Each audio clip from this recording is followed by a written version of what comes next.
Where's Beardo? Where's Beardo? What the fuck, Beardo? Tom, What is Beardo doing? what's going on? Is it a team? Hello? Beardo, his thing died again. Really? No. Wait. What happened? I'm not hearing Beardo talk at all. I'm here. I gotta hear this. I'm here. Somebody drive. Oh no, I'm Boys. Am I driving now? I don't want to hear this story. I don't. What happened? I'm gonna fucking die. It doesn't matter, bro. Holy fucking shit. I went to go hit the fuck. We gotta go, motherfuckers. Get in. Let's go. Holy fuck. What the fuck are you doing? That's how. I'm gonna die because of this dumb motherfucker. That's how I kill myself. I had sticky grenades. And I had a med kit. And I threw the sticky grenades on the ground instead of hitting the med kit, and I fucking blew myself up.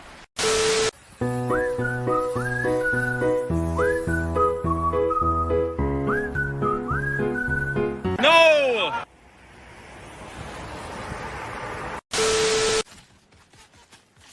No!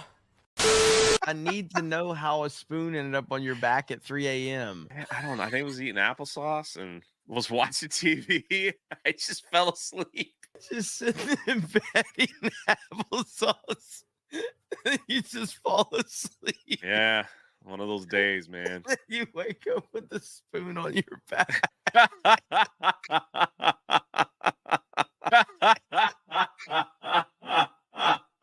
You never had a good bowl of applesauce, man? Not in bed. Not as a grown man in bed. I don't eat food in bed as a grown man. All right, listen. It wasn't like this happened yesterday. This was like years ago, you know? So I went to bed last night and I woke up. As people do. And at 4 a.m, and there was a spoon on my back that was in the bed. I was like, it kind of startled me. I kind of sat up, and I don't know how it got there. A spoon? I literally sat there like trying to stand at the wall, like, how did that spoon get in my? I don't ever take food in the bedroom. I'm very bruh. I was like, how did it freaking get in my bed? Yeah, I should never have told that story. Well, welcome into Tuesday night. God damn it. I did not see. I can't believe he found the original point where he told the story. That was fantastic. That's unreal. That's crazy. Woo! Welcome to Tuesday night's main event. That was a hell of an intro right there. Good job, Jay Hellstorm. I still think there's more we can do with that cow falling. That was fantastic. And I don't know where Krista finds these weird videos. We gotta watch the full video. I can only imagine what people really think. It is sad. Yeah, pull it up. Pull it up. Can someone else do it? Because I. By the way, when I say pull up, I'm not threatening and violent. Pull up. You are threatening violence. Yeah, Pull up, Ripper. You know, Come on. Like, I don't want to. Threatening violence. How dare you? But welcome in, everybody. Yes, we are. Malcolm will be joining us a little bit later. Joining us. He's gonna be joining us. Listen.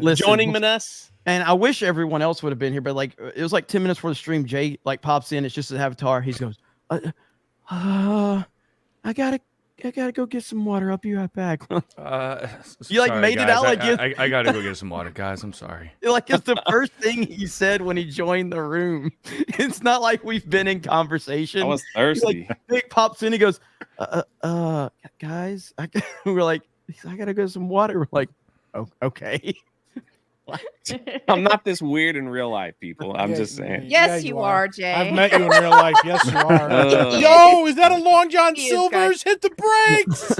I gotta go look at this place. I haven't seen one of these in forever. Oh man. Get those man, planks, it those smells- chicken planks. You guys love hanging out with me. That is all right? very Because you true, guys actually. laugh and have a good time. Well, it's a great time. Is there irony in that the best thing at a Long John Silver's it's a fish place, but the best thing there is the chicken planks?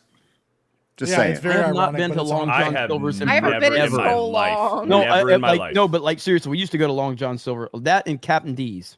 Captain D's. Fucker, I let's went there go. there so much. Yeah. Captain D's, D's, yeah. baby. It feels like their prices haven't went up ever. Like the chicken is still cheap as heck. Yeah. You know it's not real fish you're eating. Yeah. Yeah, but it's been a long time since I went to Long John Silver. By the way, here in Orlando, we have a Raising Cane's. I have not gone there yet, but Raising Cane's, bro. It's good. Raising Cane's is so good. Dave's hot chicken is better. Woo! Where's Where's chicken. that at? All right, so let's talk about that. Let's discuss it. Okay. Dave's hot chicken, man. Chicken, yes, Dave's Hot Chicken is probably the absolute best of all these like chain chicken spots, right? It's not Hell even yeah, it close, is. if we're gonna be honest. But the sauce is what fucking Cane's is what makes Cane's Cane's, right? And the bread. Cane's sauce is better than all that Dave's fucking sauce. bread is fucking amazing, right? Yeah, But yeah. but yeah, if we're talking like if you have no sauce, like and you're Dave's. just fucking eating the chicken, Dave's Hot Chicken, it's not even close either to be So completely fucking honest. good. There is one down here. Totally agree with that. Is there Dave's in the Dallas Fort Worth area? There's got to be. Yeah, there's plenty. There's one out there, South Plano. There's two out in Plano. One's north and one's south. I've never heard of this place before, but it Yeah, looks like it's the chicken has a Fu Manchu, and I like that. It's It's a spin on Nashville hot chicken. but Racist it's a chicken chain. makes it taste better. Sarah Mike, said, do you trust wanna the black chime- man in the chat. Did you want to Oh, yeah, chime in, right. Mike? I didn't want to talk over a black person On the opinion chicken on talk? chicken. My opinion on chicken is diverse and it's pretty. People are not happy about it because I don't like bone-in chicken. I like Oh, Well, it's boneless boneless. chicken. Dave's hot Yeah. chicken it's tenders, Yeah, man. They don't have yeah, no I'll bones. take. Yeah, see, I'll take Tender. that every time. Yeah, I don't play around with that stuff. That's okay, crazy. okay. There's one here in Chick- Orlando, the place, Jeremy. The place we okay, have yeah, around bro. here is Chicken Coop, and it's as ghetto as it fucking gets. Well, I it's- mean, if you want to go there, then yeah. Then yeah, there's Chicken a Coop. Dallas you get is notorious for having hole in the wall spots like that. You might Yeah. get shot getting it, but You will, yeah, like it's crazy Only the because best like fucking chicken inside in the the world. chicken coop, That's how you know it's it's like good. Switzerland. Nobody, you don't start nothing in chicken coop, but as soon as you get outside, yeah, you might get shot for your chicken. And yeah, 100%. Yeah. It's you gotta like that watch through the Rudy's window out and here. make sure nobody steals your tires and stuff. It's bad. Like it's in the most ghetto area of the city that I Like live going by, to church's chicken. but it's so good. Oh my gosh, like it's some of the best chicken in that area. So I remember when we were driving to Vegas and we stop at a gas station. Jay's like, man, they had some chicken in there. It looked Gas good. station chicken from Texas is there's nothing better. And I then don't me know and what they Jeremy have were in like, it. damn, that chicken smells good, but we're not eating gas station chicken. No, Is there a Cane's around here? Oh shit, there's a Yeah, Cane's it was. 10 minutes away. Found a Raising Cane's like 10 minutes And then later. Jay's like, what the heck, man? I just got this I- chicken. Jeremy and Beardo getting Cane's. We're like, fuck yeah, we are. Jay's the only person, like me and him and Ryan stopped. He ended up like they were complaining about the gas station I went to because it reminded me of Alabama. You know, it was a hole in the wall, and they were like, "Look at this really nice one next door. We should have went there." So we didn't. Obviously, the place I picked didn't have half the stuff we actually wanted, so we did have to go to the nicer one. Jay is getting coffee, ends up getting coffee, and there's a roach in his coffee. I don't know how he pulled this off. What? The nicer gas station. All I wanted was an iced coffee. oh, We went to we went to the busted up gas station. We're like, you have iced coffee here? The machine's broke. I was like, what the freak? Then we went to the next one. And Ryan's like, here you go, Jay. Here it is. We filled it up, and I like look at the lid. There's like a freaking bug roach like on the top. I was like, how'd this get in here? Like in the I coffee. never Like, saw Ryan laugh so hard in his life. It's like, I just wanted a freaking drink, man. I've been in the car 8 hours. Jesus. Only Jay. Only My Jay. life. Well, speaking of Jay, hello, drunk 3PO. How you Hello. doing, buddy? I've had a day, man. I've had a day. Good to be Geeks here. Gamers Daily was interesting. Lee, I'll tell you what. Just when I feel bad about because I was mad. I was actually mad about Daily, not because obviously we had a fun show, but I was just aggravated at the tech issues. Then I tune into a professional show, Side Scrollers, just to see that it's just as much of a shit show as Daily. I'm like, all right, I'm feeling a little better. But Jay held it down today on Daily. Credit to him. I did something. I don't know if it was holding it down, but dear God. It was something. It was something. My Google Chrome crashed and I couldn't get my computer. Jeremy's like, I'm about to pull something up. And he turns like this. And then I'm like, how long is that going to take, Jeremy? Jeremy? Is he froze? Like 15 minutes on like, is he frozen? Like what? Oh my gosh. I didn't know what to do. I just read super chats the whole time. People were sending like all kinds of weird stuff for me to read. That's one way to do it, man. You just power through. Just power through. I don't know if I powered through it, but it was something. So. Well, I mean, look, man, no matter where Jay goes, he's always a meme. We got. I know. Look at that. Look at God dang. This was during the pre-show today. I was fascinated by him. I just felt the need to record him. Just start recording for no reason. I love it. Just sitting there. You know what? All y'all laughing. Y'all better buy a freaking shirt that I got for sale. That's all I'm saying. Plug your shirt. Plug your shirt. Where's it at? You got one? There we go. All right, here we go. Full screen. Love it. I'm flying close to the sun with this one. Yeah, you are. Yeah, you are. This is Good one. This isn't about Disney or Mickey Mouse. It's called the Magic Shirt. So pick up your Magic Shirt from 9 Line Apparel. Money goes to a good cause. It's only available for like 10 days. So there you go. Go check it out. The links, I see you guys in the mods are putting links in there. Pretty awesome. So hell yeah. We'll see when I wear it to Magic Kingdom if I get kicked out. So we'll go from there. Be pretty awesome. But we have hoodies, lady shirts, and the 9 Line Foundation helps veterans that need to get back on their feet. You can read all about it on the website. So where the shirt's at. So it's pretty awesome. So go check it out. There we go. Our next panelist, Young Rippa. I thought about making this like a drama stream for Rippa but I've remembered that I don't need that to get views. So we'll just do a regular stream. So how you doing, Rippa? Good to see you, brother. Good to see you here. Man, I wish I had one of those horns. Like, I fire one of those off and the gunshots and all that shit. Nah, man, it's all is good. No, seriously, man, it's been a great week. We're preparing for Megacon. Actually, right now it's gonna be, guys. And I know Jeremy can speak to this as well. If you are in the area, you are going to want to be at Megacon, and it's going to be a huge show. It's going to be massive. So we're getting ready for that. We're getting prepared, as well as typical other stuff, creative stuff that we have going. Getting prepared for Yaira. We have almost 11 days actually to go in this campaign for Alpha Core. So we're still getting those. I mean, all the orders are for the most part out. But if you order now, we'll get it out probably the same day or whatever. But yeah, man, we've just been grinding. It's been a very exciting time for my company, man. I'm swimming in NDAs right now. Just so much stuff that I can't talk about that we have on the horizon, man. I'm just really in a happy spot and feeling great about this company. So, but it does feel good to be here on another Tuesday. Hell yeah. Megacon is just shaping up. More and more people have reached out, want to try to be here. We're trying to accommodate everybody we can. And I think it's going to be huge. We've actually, I know people have said like they don't see the panel listed. They're still working out the rooms and everything, but we actually, because of everybody that we're going to have, we've actually requested a bigger room than we initially had. I'll be on a stream on Thursday. I don't know if it's been formally announced, but I'll be on a stream Thursday. A certain guy who's critical and enjoys a beverage. I'll be on his stream to announce, another person's going to be on the panel. So yeah, it's going to be crazy. We're working on a fan meetup as well that weekend and a lot of other stuff, hopefully. And I cannot wait for the amount of content. So good stuff indeed. Stuttering Craig in the house. He's got his audio working correctly. I'm proud of him. That's right, baby. All it took was an 85-foot XLR cable to do the trick, and here we are, ready to go. Yeah, man, I'll tell you, I also will be making my way to Megacon. I'm going to be booking my hotel tomorrow and my flight tomorrow, and I'll be buying my own. I hope I can buy a pass to get in.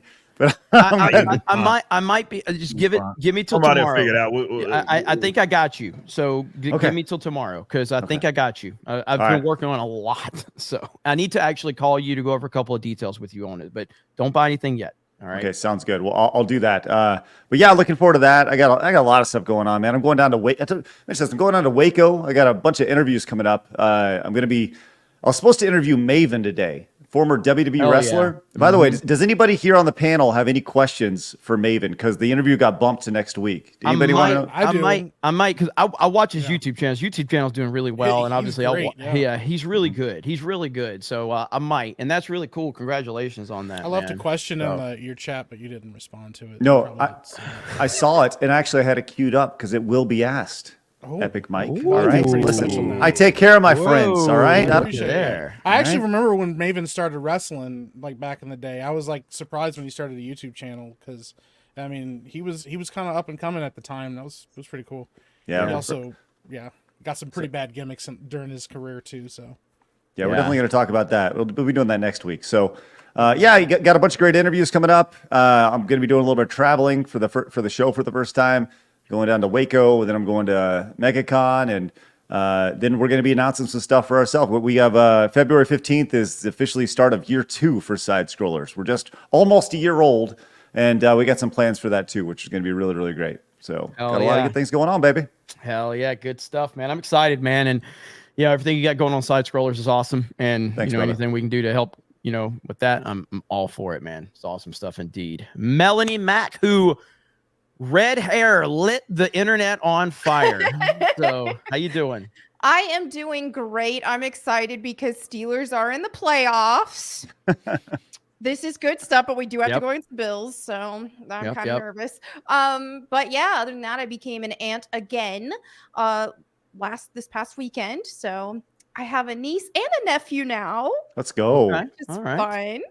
Other than that, kind of same old stuff. Just triggering people on the internet and having fun. That's what you do. That is what you do. So, well, good to see you, and good on triggering everybody on Twitter as you so eloquently do. It's always fun. He does it on purpose. I don't even be doing shit. I do. I know. They just hate you for no reason. Yeah, I just wake up and these motherfuckers talking about me like a fucking kingpin, man. Just crazy. I believe it or not, I have not called anybody a maggot yet. I got you if you need me to. Yeah, I got you. Let me know. I'll reach out. I'll reach out for sure. Oh man, Fear the Beardo, the poop cookie eater himself in the house. What up, man? Just the edges. Just the edges. Just the crispy edges, huh? Man, I'm a soggy cookie guy, man. I go for the soggy edges. Oh wow! Oh my like soggy God. waffles, soggy cookies, like fresh, like cooked but still a little doughy. That's like what I go for. But yeah, man, another Tuesday, some exciting stuff to talk about today. We are live on Kick as well. So if you want to support Geeks and Gamers and the Tuesday night's main event over on Kick, we are live there. And yeah, man, glad to be here. Look at that. We're not even through intros, pushing 3,000 people already live total. So shout out to all of you. Thank you for being here. And our guest is here. I see him in the back. We're going to bring Malcolm in here in just a minute. My nerdy home in the house. What's up, Steph? Hi, yeah, me and my crappy mic are here. I'm sorry that you had to experience my setup this morning, Jeremy. We're gonna see. Okay, there's 2 ways to do this. Okay, like I can grift off drama. I can just be myself, or I can grift off of Steph's microphone. And one way or the other, we're going to get it. But I might grift off of Steph's microphone, and then I can get her a new setup. So we'll see. This was actually like my favorite part of this morning's stream when Jay was reading super chats. It's this moment right here. Just like you can actually see Jay aging 30 years in real time. My favorite moment of the stream this morning. It was great. I like when Jay puts on his glasses. Jay is a walking meme. He really is. It's swear. fantastic. It's fantastic. We got Epic Mike in the house. What up? Oh, he's muted. He's too big of a deal. So we'll just. Oh, sorry. Now he's muted. Sorry about that. I was taking a call from Josiah actually just now. Tell him don't interrupt my fucking show. Yeah, I know. What the hell does he think he is? I don't know. What up, man? Yeah, co-owner of a company with me. I don't know, or something. No, man, I'm glad to be here. Nothing major happened. Just, certain team won the whole fucking thing, the whole fucking show after all these fucking doubters on this stream. These guys that go on, every week and talk about fucking sports, don't know jack shit about Michigan. They got proven wrong, though. Listen, motherfucker. All right, it wasn't even close. It wasn't even close. Harbaugh's going to the NFL next year, and you're going to go back. Oh, okay. Yeah, okay. Yeah. It's like whatever you got to do to cope, bitches. It's fine. Listen. That's fine. Whatever. Harbaugh's Team wins. Ship, regardless. Perfect season. Fucking wins everything. Well, your coach is going to leave next year. Well, in 5 years, nobody's going to be talking about your team. We just want to let you know so you're not surprised when it happens. I like Harbaugh and I like Michigan. And then Mike starts talking and I fucking hate him. You predicted they were going to lose to Bama. They didn't. And then predicted they were going to lose to Wisconsin. Wisconsin, you mean Washington. So you clearly didn't watch the fucking game. I watched the fucking game. Beardo, you said they were going to lose. I didn't. You were fucking wrong. I didn't. I said Michigan was going to win. You were wrong. I went on Sports Wars and I went on Game On podcast and I said that you Michigan had to hedge was your going to win. fucking bets. I said Michigan was going to win. I thought. Shut the fuck up. We have a guess. He's hedging his bets. Hedging your fucking bets. Half the streams I went on, I said Michigan would lose. Half I said they would win. Krista Nova. I was right. Hi, Krista. We have a guest. Hi. All right. And finally, we're going to bring somebody in for the first time ever on Geeks and Gamers. And I think it might be the first time of many you're going to start seeing him hang out with us. Now, he is in a hotel lobby right now. Connection's a little iffy. Malcolm Flex in the house. What's up, Malcolm? Can you hear us? Look at that. Hey. I can hear y'all clear. The real question is, can y'all hear me? Work off of Hudunk, mobile setup. Yeah. You're a little. You're robot. You're roboting pretty bad. I don't know if you want to tell them what you're doing, but it's a good excuse to have issues. So I don't know how much you want to say. All right, let me see. I turned off Bluetooth, so guys, let's keep it on our Sunday's best here. But I am currently following the Vivek Ramaswamy campaign, and so yes, that's right. I'm Geeks Gamers' first-time presidential primary caucus correspondent journalist. Hell yeah! Wow! Yeah. All journalists can do these days. I'm working on it, but yes. Hell yeah, man. So I don't know how well the connection is going to hold up for you or not, but if you want to work, because you are roboting pretty bad for us. So I think it's just his super deep voice is what it is. Yeah, he definitely has a deep voice. I wish we had somebody else on the panel like that. We don't. Yeah. Krista, say something. Krista. There we go, right there. Oh, but yeah. But yeah, Malcolm is a former D1 athlete. He's in the political world. He knows the gaming world. He knows the entertainment world. Ripple, I know you know him. You guys are familiar with each other. And so we're definitely going to be, have me and Malcolm's been, following each other on Twitter for a while. And we connected. We got to talking. And he knows all the sphere that we're in and everything we're dealing with. So I think he's going to be a really good personality to kind of have, whether it's here, Sports Wars, and some other stuff we're doing. So I'm looking forward to it. So, Nice. Yeah. All right. So I don't know if you guys can hear me right now, but like I said, again, we are actually waiting on Vivek to come through. So again, you might see and hear some robotic history here, but okay. Hell yeah. Yeah. So that's awesome, I'll man. hang on as long as I can. Hell yeah. No problem, man. No problem. That's awesome stuff right there. Good stuff. And yeah, I would say people are like, where's Ryan? Where's Ryan? I think you guys see this probably a panel Ryan will be uncomfortable with. Too many women and too many non-white dudes. So, so we'll see. But look, let me catch up. We have got a ton of people watching. Brock dropped 20 gifted memberships before the party even got started. Thank you, Brock. I appreciate you. Dougie B over on Rumble dropped $100 super chat. Let's go. It says Universal, then Megacon, baby. Simply cannot wait to meet you guys and all of you from the 199 that are coming. Hell yes. That is awesome. That's a better connection right there. That's a better connection. There we go. All right. Good stuff. Marvelous technology, right? Hell yeah. Hell All right. yeah. That's much better. Yeah, so Doug for $100 says Universal then Megacon, baby. Simply can't wait to meet all of you guys from the 199 that are coming. Thank you, Doug. Can't wait to hang out with you. It's gonna be good stuff indeed. Cannot wait. And there's just so many. There's so many super chats coming in. So many. Over on Kick, Raider dropped 10 gifted subs just a little bit ago.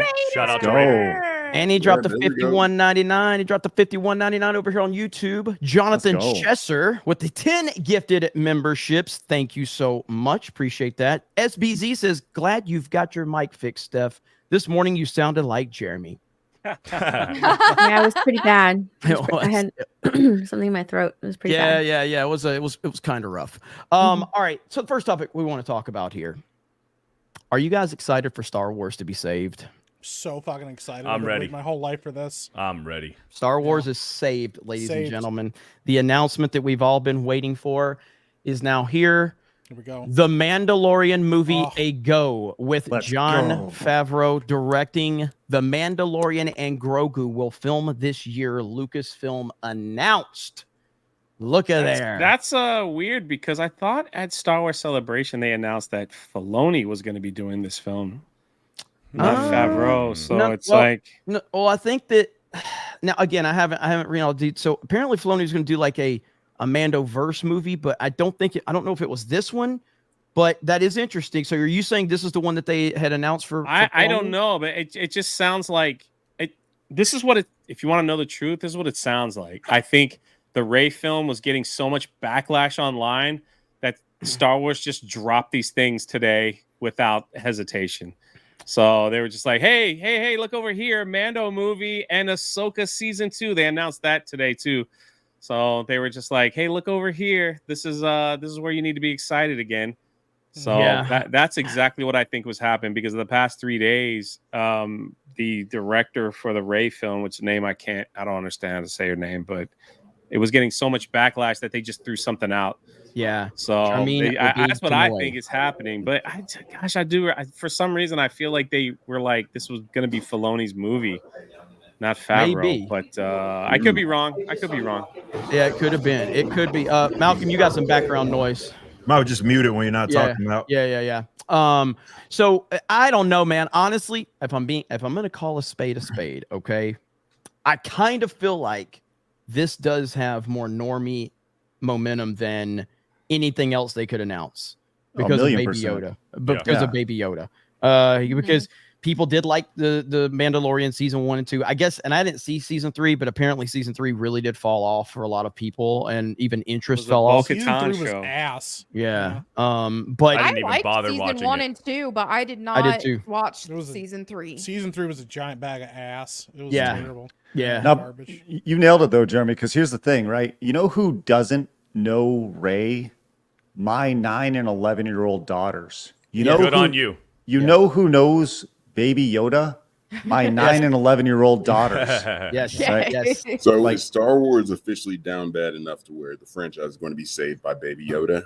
Yes. Are we really that down bad? Yes, that's where we are. That is where we are. And that is a great point because that's the way I'm looking at this. To me, while this is, again, I want to be careful with the terminology I'm using. I'm using it in the perspective of where Lucasfilm is now, okay? This is a win for Lucasfilm, this announcement. It's a win based on the low expectations that they have created for the franchise and the fans. This is a very low bar for them to cover. So it's a win from that perspective, but it's also an act of desperation. It's an act of desperation. Yeah. You know, go ahead, Malcolm.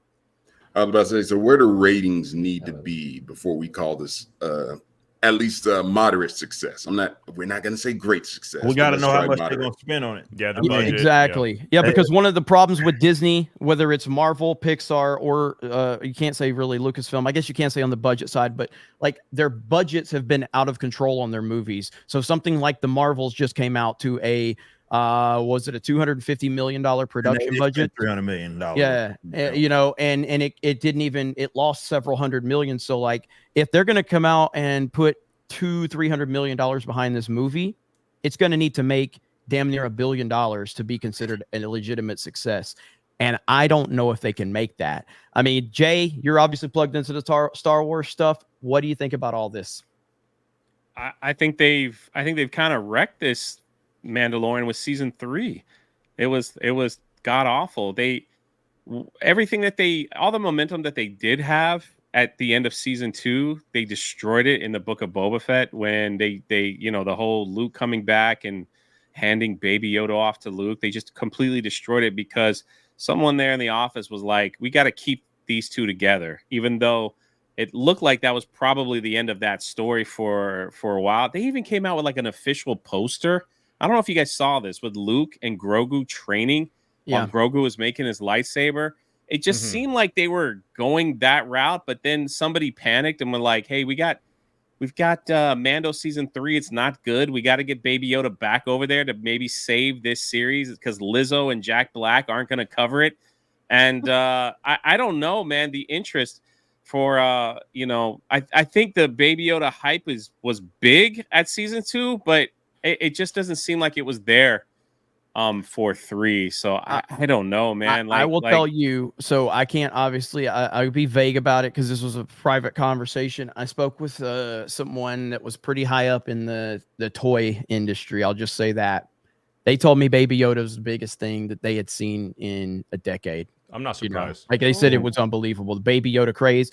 And he said it was such an anomaly from anything Star Wars related. He says Star Wars The Force Awakens, there was a nice bump for sure, but then was just decline since then. He said Baby Yoda was something that they didn't plan on, that they never saw coming, and it was massive for a short period of time. That's what I'm saying. Season 1 and 2 probably was huge for that toy and stuff. But man, like there's Baby Yoda, like at Galaxy's Edge and everything. They have Baby Yoda stuff everywhere. Like that's the only Star Wars figure they have on all their stuff, and it's just sitting on the shelf. So I don't know if it has the same appeal as it did 2 years ago, but I guess time will tell. I just think that they dropped this because of the bad press they were getting from the Rey film. That's the only reason why.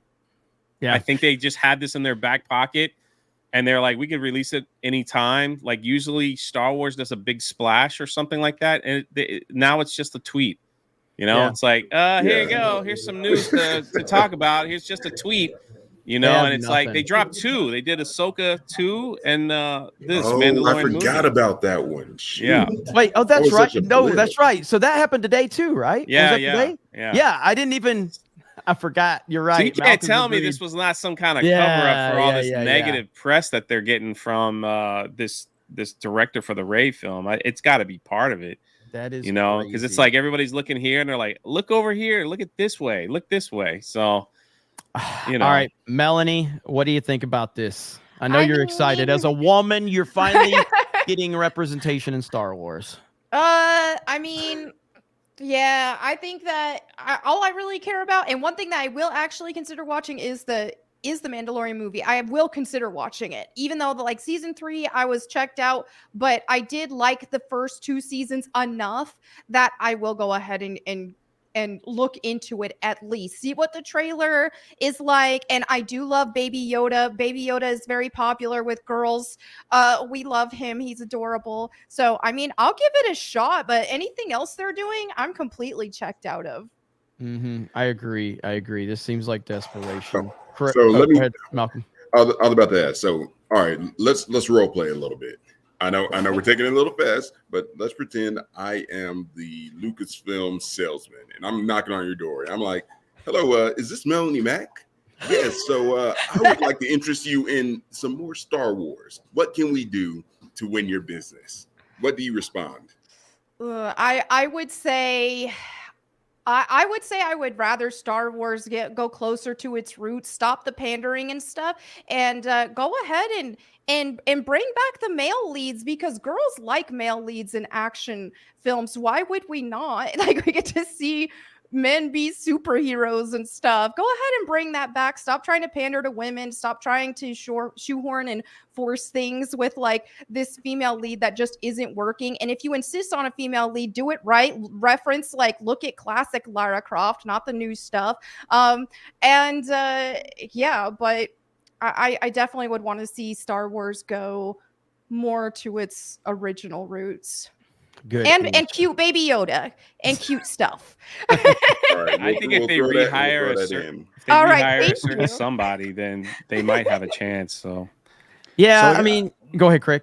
I was gonna, so I got a different take on this, right? I think this may be the beginning of Disney kind of shifting away from Disney Plus.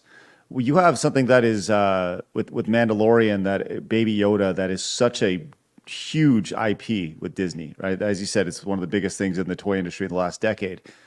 It cost $120 million to do a season of the Mandalorian, right? So would you rather spend $120 million on a movie and potentially get your money back, or put it on or do a Mandalorian movie, put it on Disney Plus, and continue to lose money? I think this is them kind of going, okay, let's pump the brakes on this Disney Plus thing, and actually we're losing money hand over fist. Let's actually just put this in the theaters and see if anybody will actually pay for this. Then we'll bring it over to Disney Plus later on.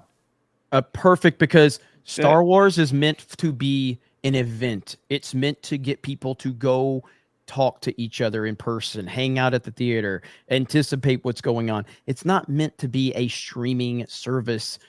It's just not. And I think they've learned that the hard way. We haven't had a Star Wars movie in theaters since 2019, and it's 2024. That's crazy. And I see some people in the chat. I'm sorry, Jay, go ahead. Here's the problem. The Mandalorian was specifically developed to be a television show. Mm-hmm. Yep. And the Star Wars shows that they were going to put on Disney Plus were just going to be like side events that happened with the major blockbusters. Lucasfilm came out and announced we're going to have a blockbuster movie every single year until Solo unfolded on itself. And of course, Jeremy's catchphrase, Solo lost money.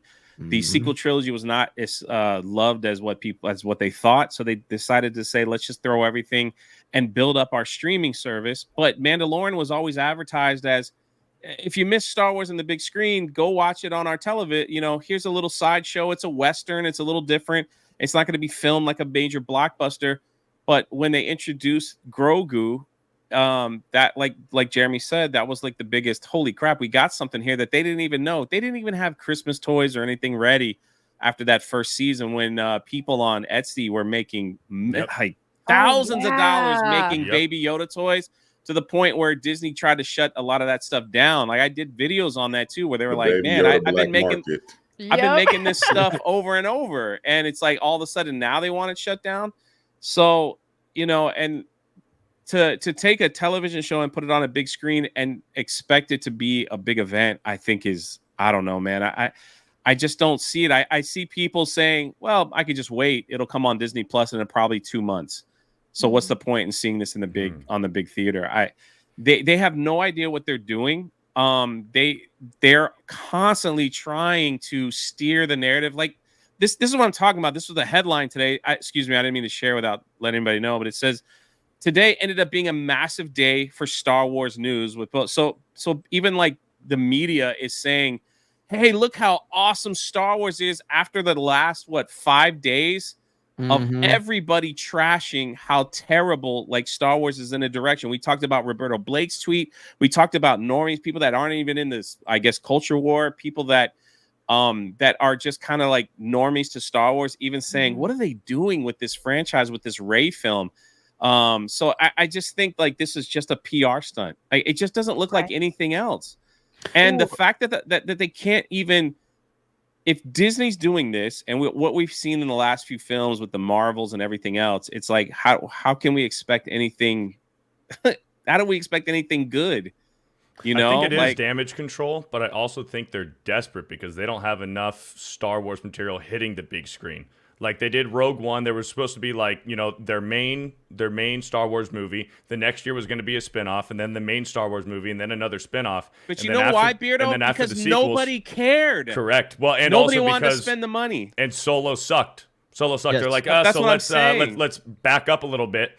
Spent a few years just kind of dormant putting out TV shows, right? And now nobody was excited for the Rey movies, so it's like we need something. We need that's what a last ditch home run here, and that's why they're doing this Mandalorian movie. Listen, the views, like, so Mandalorian season 1, season 2, the bar graph is going in the wrong direction. The only like they thought Ahsoka was going to be this big everyone's And it going to watch. wasn't. This is the first time in Lucasfilm history they released a Disney Plus series at like, what, 7 p.m. or 8 p.m. Eastern, right? It's the first time that Star Wars ever threw out numbers saying, hey, we had 14 million people watching, and we were kind of like, where are you getting these numbers from? You know, when these other people are reporting something different. It was the first time they did all these things because they really thought that the Ahsoka series was going to be like the big, everybody's coming back to Star Wars. But when the ratings and the views came out, they were terrible. Like, they were way below other series. It's just like nobody cared to watch this stuff. And so, you know, it's like, then they expect to throw it on the big screen to make money. That makes zero sense. It's basically like saying, like, let's just throw a Hail Mary and see what happens. Yep. These people have no idea what they're doing. Yep. And I just think they have a quota where they're just like, hey, let's just, you know, we've got to put out a movie. The last Lucasfilm production, which they thought was going to be the biggest moneymaker of all time, to bring back Indiana Jones on the big screen, was the biggest. Like, that movie lost hundreds of millions of dollars because it sucked, right? That's the bottom line. It just sucked. It was terrible. Nobody talked about it. Nobody wanted. They destroyed Indiana Jones, the character, and yet here we are. They're like, well, okay, that didn't work, and that's not working, and this is not working. They just released. I mean, they pushed this High Republic crap. I did a whole video on the numbers, how the first book sold 120,000. Now they've got their books coming out that are barely cracking 3,000 sales a book with a Star Wars tag on it. Are you kidding me? If Like, only that's there was somebody ridiculous. out there selling books that they could learn from. Might be on this panel. Yeah, it's right here because I sold more books than a freaking you High sold- you Republic. sold So more what the than heck is that? shit. So yeah. Anyway, And you're but on I'm time. just saying, it's like, then the fact that Yeah, that's true. they want people to go to the theater, you know, to watch something that, you know, when you look at the numbers, it just was going downhill. It's bizarre. Like, Look, the thing about Star Wars that makes it unique, and I'm just looking at this just strictly from a business perspective, right, is that their universe is just as much of a sale than like an individual thing, right? So I think the universe and people's interest in it is at an all-time low. I think we would all agree. Like, Star Wars has probably never been this low in terms of enthusiasm or general enthusiasm for the actual property. So unlike another film, right, which can just, you know, yes, Star Wars films have range in terms of how successful they are. But generally speaking, with a Star Wars theme, right, its universe is just as much a sale as the individual product. So I think with them having low enthusiasm for their product, that translates everywhere, right? So if people aren't interested in that shit, they're not going to be inclined to just go, you know, break bread for a film. I don't give a fuck, Grogu or whatever the fuck the little fucking name is. I don't think that means anything, because at the end of the day, they still don't have the enthusiasm. And that's what specifically makes Star Wars unique, is because their type of fan base, the ones that they target, maybe not as much, are people that are so intrigued, not just by one film, they're intrigued by the world, right? So if the enthusiasm is not there, then you don't really have shit to sell. It doesn't matter if they knock it out the park. Weren't we just talking about this shit with Andor, where these people are like, yeah, man, it's solid. Who the fuck cared about it though? Nobody. It doesn't matter how good that it might be. Nobody gave a shit about the greatest show that nobody watched. cared, because That's what it he was died called. like a bitch on the beach in Rogue One, so nobody fucking cared about Andor. That's what I'm saying. So the world is just as much a sale. It's just as much a sale as an individual product. I think that's what makes Star Wars unique, and it makes it, well, I mean, it works to their benefit when they're doing things right. But, you know, it also fucks them over when they're doing things wrong, because if you kill that enthusiasm, you're going to hurt everywhere else, especially when you're trying to put out movies. Can I show you the side? I mean to cut you guys. This is like passion project for me. But look, this is from the New York Times. Why Star Wars keep bombing in China despite aggressive marketing push by Disney. Movie after movie has flopped in the world's second largest market, where nostalgia for the series has no power over viewers. Because of the stories that they are writing, they need that China dollars. Like, they need stuff like that to make these movies successful. Star Wars has no pull like it did before, because no one around the world cares about like how they're making these movies and whatever they're putting in. And So it's crazy to me to think that they would try to do a Mando movie in the big screen that they think it would do well. That's all. Like if you can't grab these other international markets, it's like, what's the point? Like, I don't know what they're banking on. These weirdos on Twitter to show up. They tried to sell a lightsaber with the Reva on it, and nobody even wanted to buy that, even though Twitter went crazy over it. It's freaking nuts, man. I don't know, man. I don't know what's gonna happen with this thing, but it just doesn't look promising at all. If they brought back Gina Carano's Cara Dune, I could forgive them. I don't even know if that'd be enough, man. Look, the way I'm looking at it, the cinematic universe as a whole, and I'm just talking about the concept. The stonks are at their bottom tier. Like, I'm selling all of my stonks in cinematic universe films because they've just diluted the content. I don't know if it goes into the writing process or if it's just the fact that, people are just fatigued. Superhero fatigue is a thing. So why wouldn't, Star Wars fatigue be? It's just, it's devalued. And I'm not sure if even Gina Carano, as luscious and, as shapely as she may be, I don't think she can save him, man. I think what bringing Gina back, like as an individual, on the surface, that's not going to save it. But bringing Gina back, the person that they disrespected and publicly fired and shamed, would not only be a good move from the fans' perspective, but it would also be a good move from the healing process to show we know we fucked up. It would be a symbolic move to bring Gina back. So it would be, it would say more than just a particular character. It would say more about, we know we've screwed up and we're going to bring this person back that we called a Nazi and a toxic racist. And at that point, it sets an entire different tone, because I know for a fact that there's no way in hell the people, as long as the leadership at Lucasfilm is how it is, there's no way they could bring Gina Carano back, because they believe that she's this horrible person. But in reality, she's one of the sweetest people you'll ever meet. So if they made the decision to bring her back, it would show that the people that were in power are no longer there. So it would be a bigger than just an individual decision that would set a big tone. But you just needed, like we said it 1,000 times, Star Wars is always going to have some type of relevancy with the fandom, because as long as it's this, generation, or even the generation beyond me, because what George Lucas created matters to people, and it still is always going to matter.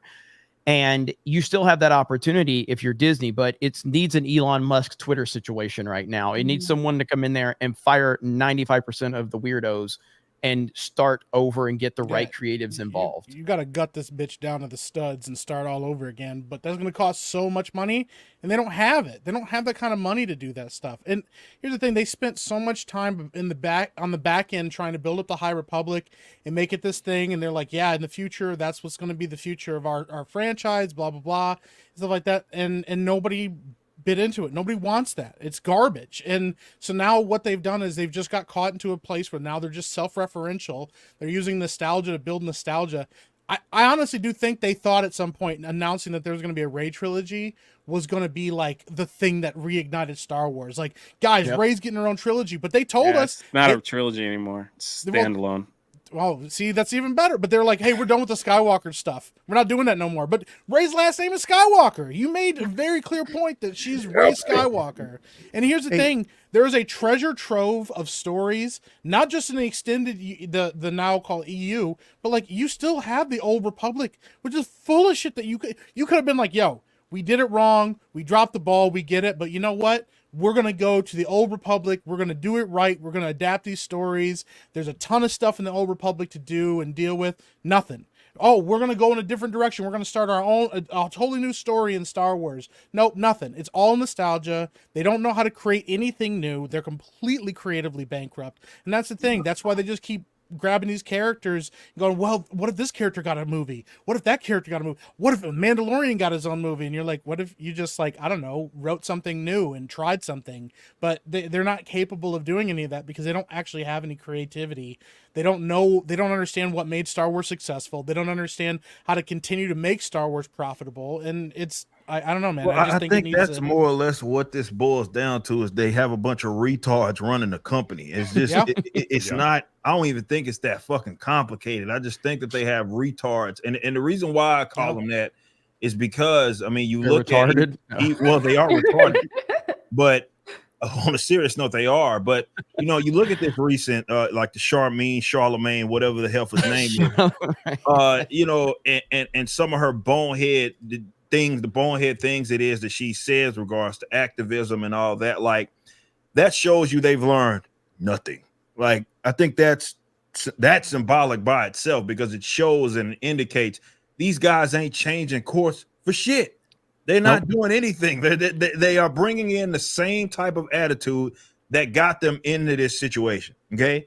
So that's why I say it's a bunch of retards that run the company because they're not learning from their mistakes. Being a business owner, especially when you're talking about it in entertainment, it's always about making adjustments. Not everything that you do is gonna land. Like some things are gonna hit it big, other things might be dead in the water. It is what it is. But the point is to make an adjustment. Well, Lucasfilm has shown, Disney in general. I mean, it's funny. I could talk about this and be educated because the same shit's happening with Marvel, right? It's the same damn thing. So it's not any different where they have a bunch of incompetent people that are running these companies.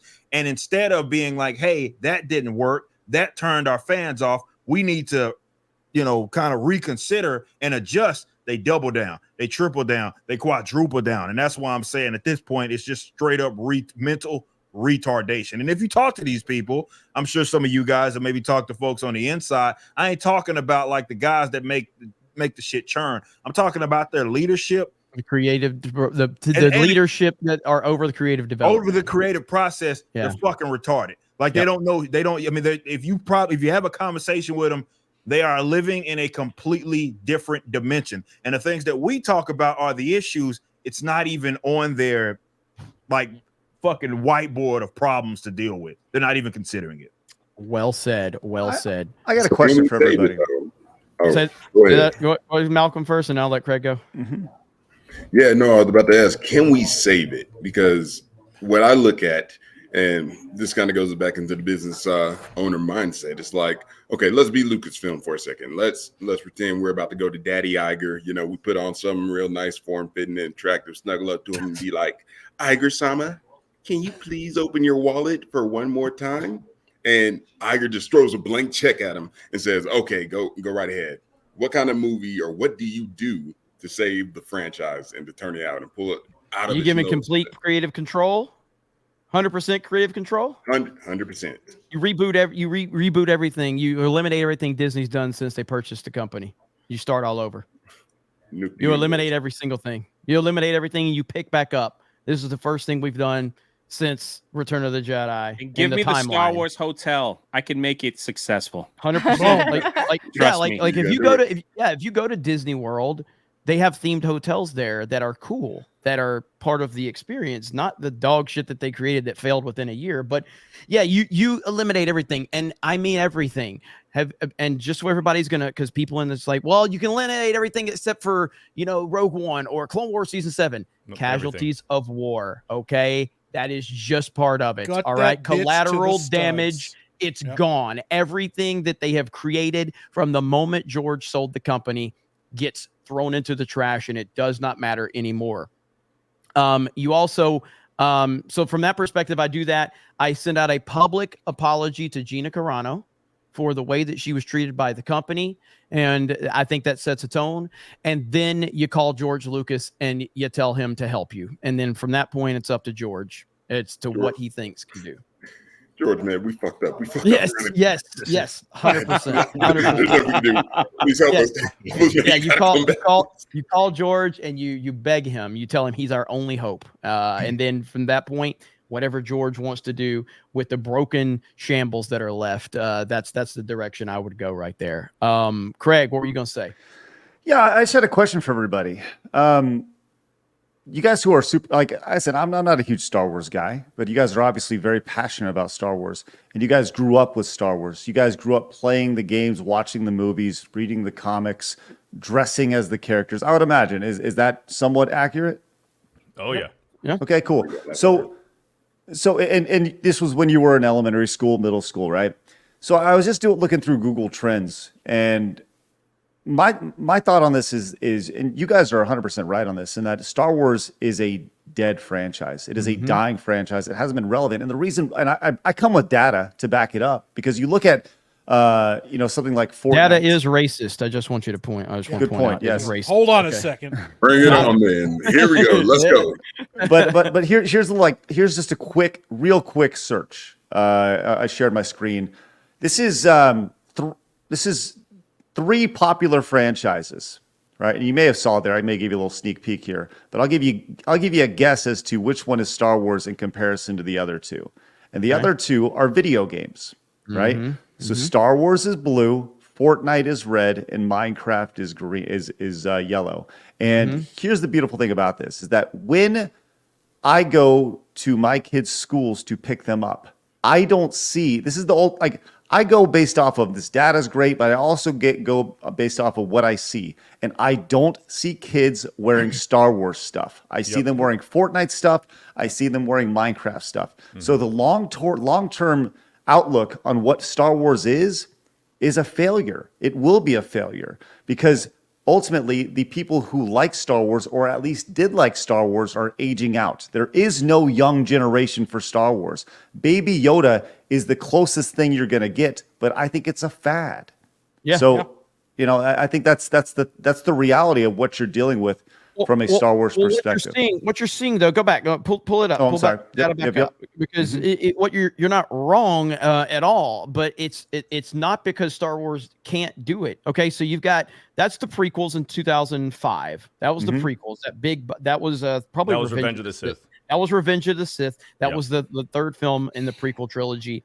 And then, of course, you go to the blue line. That's got to be the Force Awakens. Yep. At that point in time, the Force Awakens hit a level that Star Wars had never seen, because it took the original trilogy generation that George created, and then it took the prequel generation that George created, and it brought them together, and that sent us to those heights that we had right there.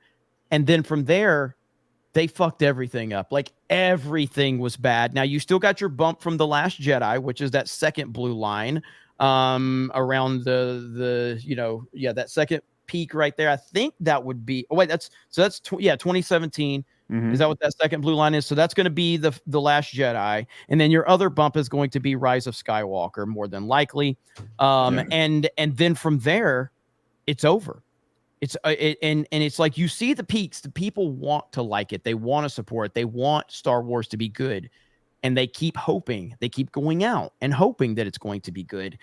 And it's just not, because of the creative direction. But it is, the potential's there, but the creative process is killing it. Social justice activism, identity politics, it's killing it. It's a disease, man, that just ravages through all these IPs, and it's like, thank God I'm creating something else. I don't even care. It's also the state of cinema right now. I mean, like, how many franchises have we seen, or like Malcolm said, like, how many connected universes have we seen start and end with one bad movie? They're like, hey, this is the start of this universe, or the start of that universe, and they make a movie and it does kind of well, or does decently, and then they make the second movie flops, or the third, and then they go, never mind, we're not doing it, never mind, it's over. And so we've actually trained people to not invest in these franchises. People get excited, they're like, oh man, I can't wait to see my favorite characters go do this, or my favorite characters cross over with that, or oh, it's awesome to see this happen. And then they go, nope, never mind, it didn't make any money, or it didn't make as much money as we wanted it to. We're scrapping the whole thing. We're moving on to something else now. And Star Wars kind of did the same thing. Like, as soon as Solo lost money, they completely, like, on the back end, completely lost their shit and freaked out. And they were, at one point they were like, a Star Wars movie, 2 to 3 Star Wars movies a year. We can do it. Marvel's doing it, and stuff like that. But once again, when your battle plan is, let's just fill in all the gaps between all of these movies instead of trying anything new, trying anything different, trying to adapt characters that people loved from the extended universe. None of it was anything interesting. It's like they constantly have to make prequels, and they constantly have to go back and just dig through stuff, dig through the trash and what somebody else did. And, once again, George Lucas had plans to start something different and fresh and new that people weren't doing. He's like, I don't want to go back and just do the same old, because that doesn't breed a new generation of people that want to watch Star Wars. Like, people were excited for The Force Awakens because they thought it would be something new, and it was kind of a bit of both. But then we saw The Last Jedi. It wasn't. It wasn't anything All right, new. listen, I will end this argument right here. And if this doesn't show why there is the leadership has to be flushed in the toilet, they should look at 2023. 2023. This is Lucasfilm in general. Willow, the show that was on Disney Plus, they nuked it from orbit. It was so bad they were like, we don't even want it on our channel. They kicked it off the streaming service. It off. Yeah. Number 2, Indiana Jones and the Dial of Destiny, one of the most expensive movies ever made, lost hundreds of $1 million, a Lucasfilm project. Number 3, the Galactic Star Cruiser Hotel, which was put together with Matt Martin, who is part of Lucasfilm, was shut down. It said they cost him almost $1 billion. That's 2023. This ought to tell you something. The High Republic series is hitting some of the lowest sales in book history of IPs, with only a few thousand sold per book. If that doesn't tell you, Mandalorian season 3 also came out in 2023. In the middle of that season was the biggest drop of Disney Plus subscribers in America and Canada. In the middle of that season, it was also one of the lowest rated of the Mandalorian series. It's like, if this doesn't tell you that management needs to be changed in 1 year alone, then Rip is right. They're never going to change because they don't care. It's all They'll about just keep driving this boat, until whatever. It's just all like, about what the heck? evolving. It's all about evolving. Craig brought up Fortnite and Minecraft. Now I can't speak to Minecraft very much. I've never. I don't. I got understand. more. So okay. But you may pull it up. You may pull it I up. like seeing that real quick. I like seeing that graph that Craig pulled up before. Yeah. The other one, because it kind of goes back to Jeremy's point that he said a little bit ago, where I think Jeremy nailed it, was that Star Wars is this spectacle. Now, Star Wars is a different kind of franchise where we don't need consistent pumped out content, because also, like Malcolm said, Star Wars has been severely diluted since Disney has taken over. Star Wars doesn't need to have this constant content that's coming out every single year. It's this spectacle. What is Lucasfilm cooking next? What's next in the story? And it's gone. Sometimes it's 4 or 5 years. I mean, between Return of the Jedi and Phantom Menace, it was 16 years. And people were excited to see the story of Anakin Skywalker. It's always this spectacle. I don't mean to stop you. line Malcolm's up. got to leave. Malcolm's got to leave. Malcolm got to bounce. I'm so sorry, Beardo. No. You're good. Gotta go. You're good. Here, let me take this down for a minute. All right, Malcolm, you got to bounce. Yeah, you were cooking real good, but man, we got to hit the road again. We're going to the next campaign stop once again. Tell them who you are. Tell them what you got going on, and we're gonna see you again soon. Yep. All right, my name is Malcolm. I'm a semi-serious journalist. You can find me on X. That's pretty much the only place right now. Again, I'm tailing the Ramaswamy campaign. We are currently making moves, 5 stops. Still got plenty of night to go, so I am moving, guys. So Malcolm, you got to get Vivek on Cobra Cast. So let's make it happen. I want to talk to him too. Yep. So we'll make it happen. All right, man. Hey, keep hitting them viral tweets, man. I saw one you had like 300,000 likes, man. So you're crushing it. So man, look, we're not going to talk about my targeted degeneracy, okay, guys? But maybe some other night, Papa Flex will sit down with y'all and discuss it. All right, man. We'll see you soon. All right, man. Later. Gotcha. I got to go before I hitchhike on Iowa, man. All right, man. Take it easy. See you, man. Be easy, man. All right, later. All right, that's good. My bad, Beardo. I didn't mean to cut you. He was just like in the private chat over and over saying, "I really have to go now." All so good. I didn't mean to do that. No, I mean, I was beating a dead horse anyway, but I mean, it just goes back to that graph that Craig showed. I mean, it really does prove the point that Star Wars doesn't need to be this super saturated, like this. You don't need constant content from Star Wars, because one of the best things about Star Wars is like having to wait to see what the hell is George Lucas cooking. And then you wait 4 or 5 years, and then you finally get this huge event that you get to hang out with your friends. You used to camp outside of movie theaters just to be the first one into the theater for Star Wars. And now it's like, there's no surprises. We know everything that they're doing. Well, and plus, it's also horrible. The content isn't even good. So it's not like consistent good content. It's consistent bad content. Dog shit. Yeah. What I showed you guys earlier was the overall data according to Google searches, just Google searches. Where do kids hang out now? Kids are watching YouTube videos. Yep. This is YouTube. This is the YouTube search for these things. Yellow, Minecraft, red, Fortnite, blue, Star Wars. This tells you everything you need to know. Everything you need to know about its relevancy with the younger generation, younger demographic. It doesn't matter. Kids are searching for Fortnite. They're searching for video games. They're searching for Minecraft. And that point I was going to make, keep that up, is I remember, and again, this is before I started playing Fortnite because I never cared about Fortnite. And I remember like Sunny V2 had a viral video. He was like, Fortnite has died. You know, it hit its peak and it's died. You see that drop right there. Fortnite has fallen so far from its peak. And then they brought No Build out. They reinvented themselves and they listened to the audience. The audience, because it was only supposed to be a temporary mode, right, Jay? It was only a temporary mode at first, right? No Build? Correct. And the audience responded positively to it. So they shifted their entire business, said, oh, we're going to keep it because the fans like it. And it reignited the franchise all over again. I don't know what Minecraft has done to stay relevant all of these years. I know that it literally, man, you could get 20 million subscribers if you're like a Fortnite YouTuber. I mean, a Minecraft YouTuber. It's insane. Chris Anova wants us to play Minecraft, by the way. It's fun. Yes. Yeah. It's really fun. You know who the biggest loser of this whole thing is? This whole conversation is the guy who founded Minecraft. This guy named Notch. Notch. Yeah. He's how much did George Lucas sell Star Wars for? $4 billion. And this was so he sold it for $4 billion. Notch only sold Minecraft for $2.5 billion, and it's still just churning it out. I say only in comparison. It's like yeah. So Notch is a pretty interesting guy. He's a pretty interesting guy. And the funny thing is that the Minecraft fan base hates him because he says some. He'd probably fit in good here at G&G. I'll just say that. Okay. It's on my list to interview. Yeah, I want to get him on. Hell yeah. But yeah, chat.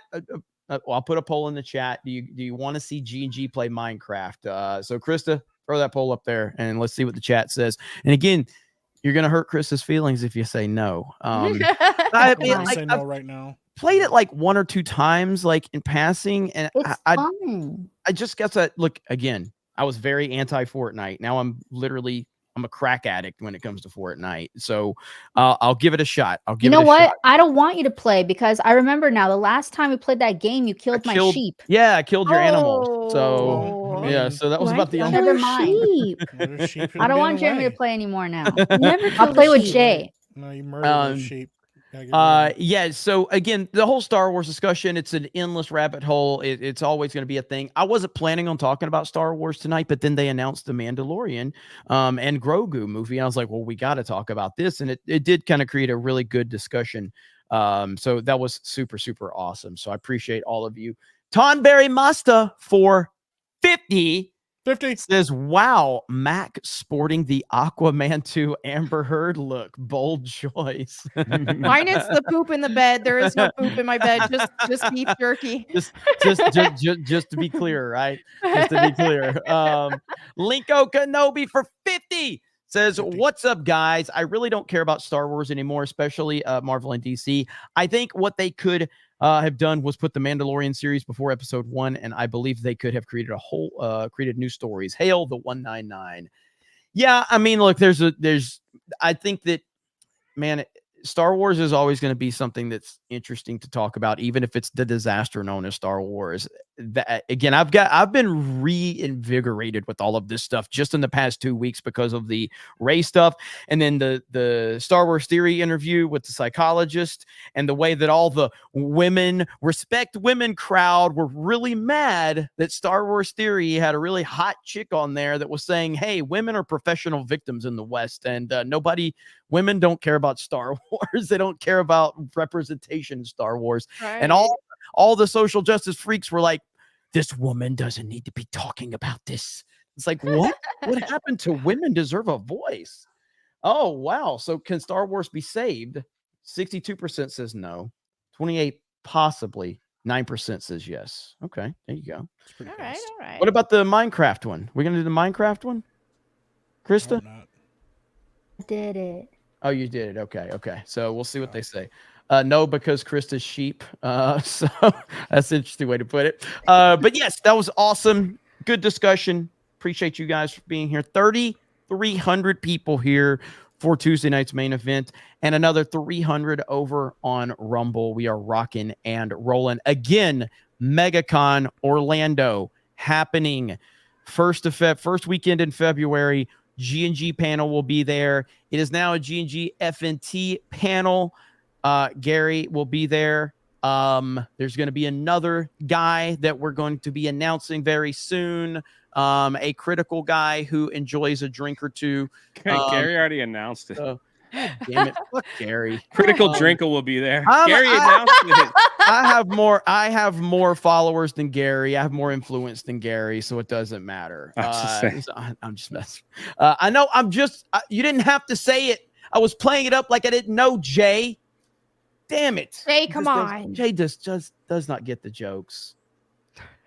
Can you just go back to being on a 24-hour loop on Chris Gore's channel? To me, that's the smartest thing you've done in the past year. Wow. Damn. God dang. So mean. The year just at least I got my books out on time. I love that that's your response to everything now. It's so good. Oh, man. All right, Beardo, let's read some super chats. I'll get the second one out on time, too. Got him. Oh, we got a 51% yes. Should G&G play Minecraft? All Okay, right. so we're playing. All right. Did you stop it as soon as it hit 51%? Is that what you did? Yeah. Smart. Stop the count. Stop the count.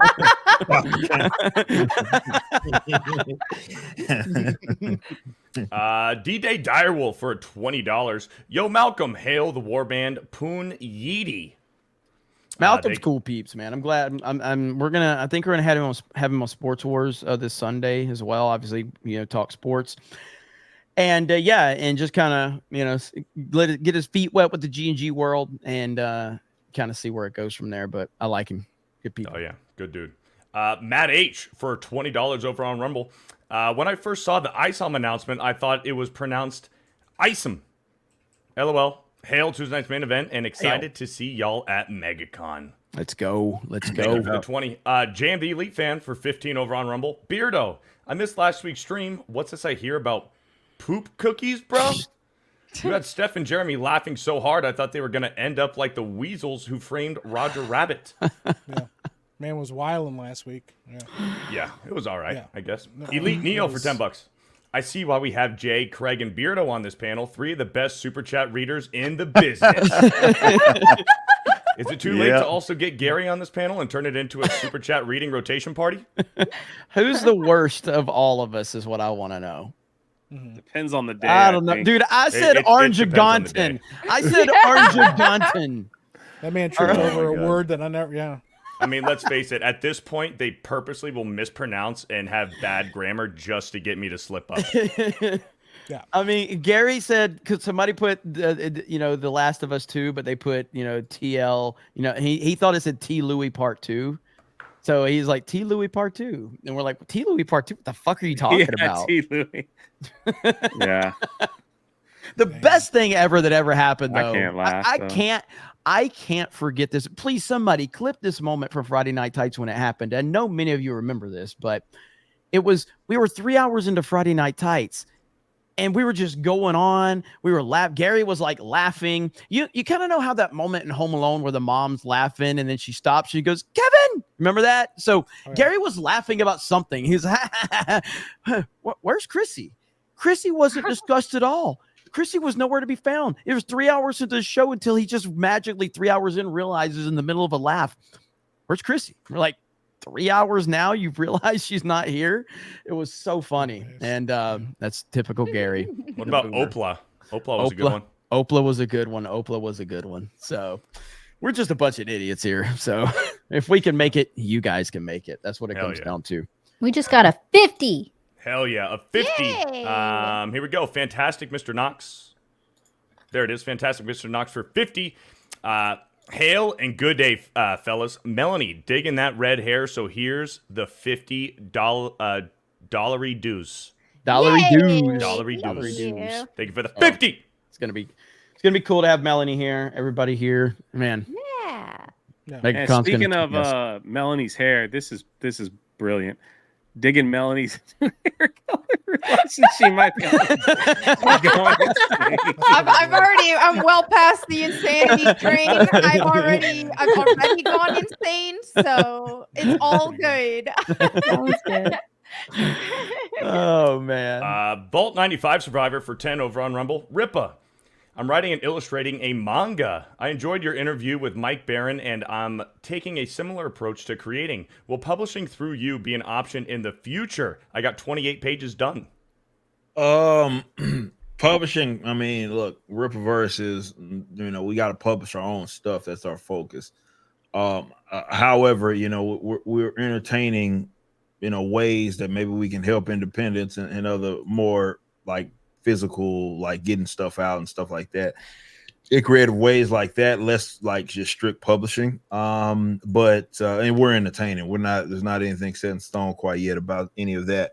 But yeah, I would say you're better off definitely with some starting off like that. I mean, trying to build some sort of audience and testing a market is going to be your best option. And to Mike's credit, if you guys go watch our videos that we did or that entire stream, he was very insightful on the art of storytelling and all of that stuff. I mean, we talked for about just an hour just strictly on that stuff. So I would encourage anybody, if you're out there aspiring to be a creative, Mike Barron is a legend.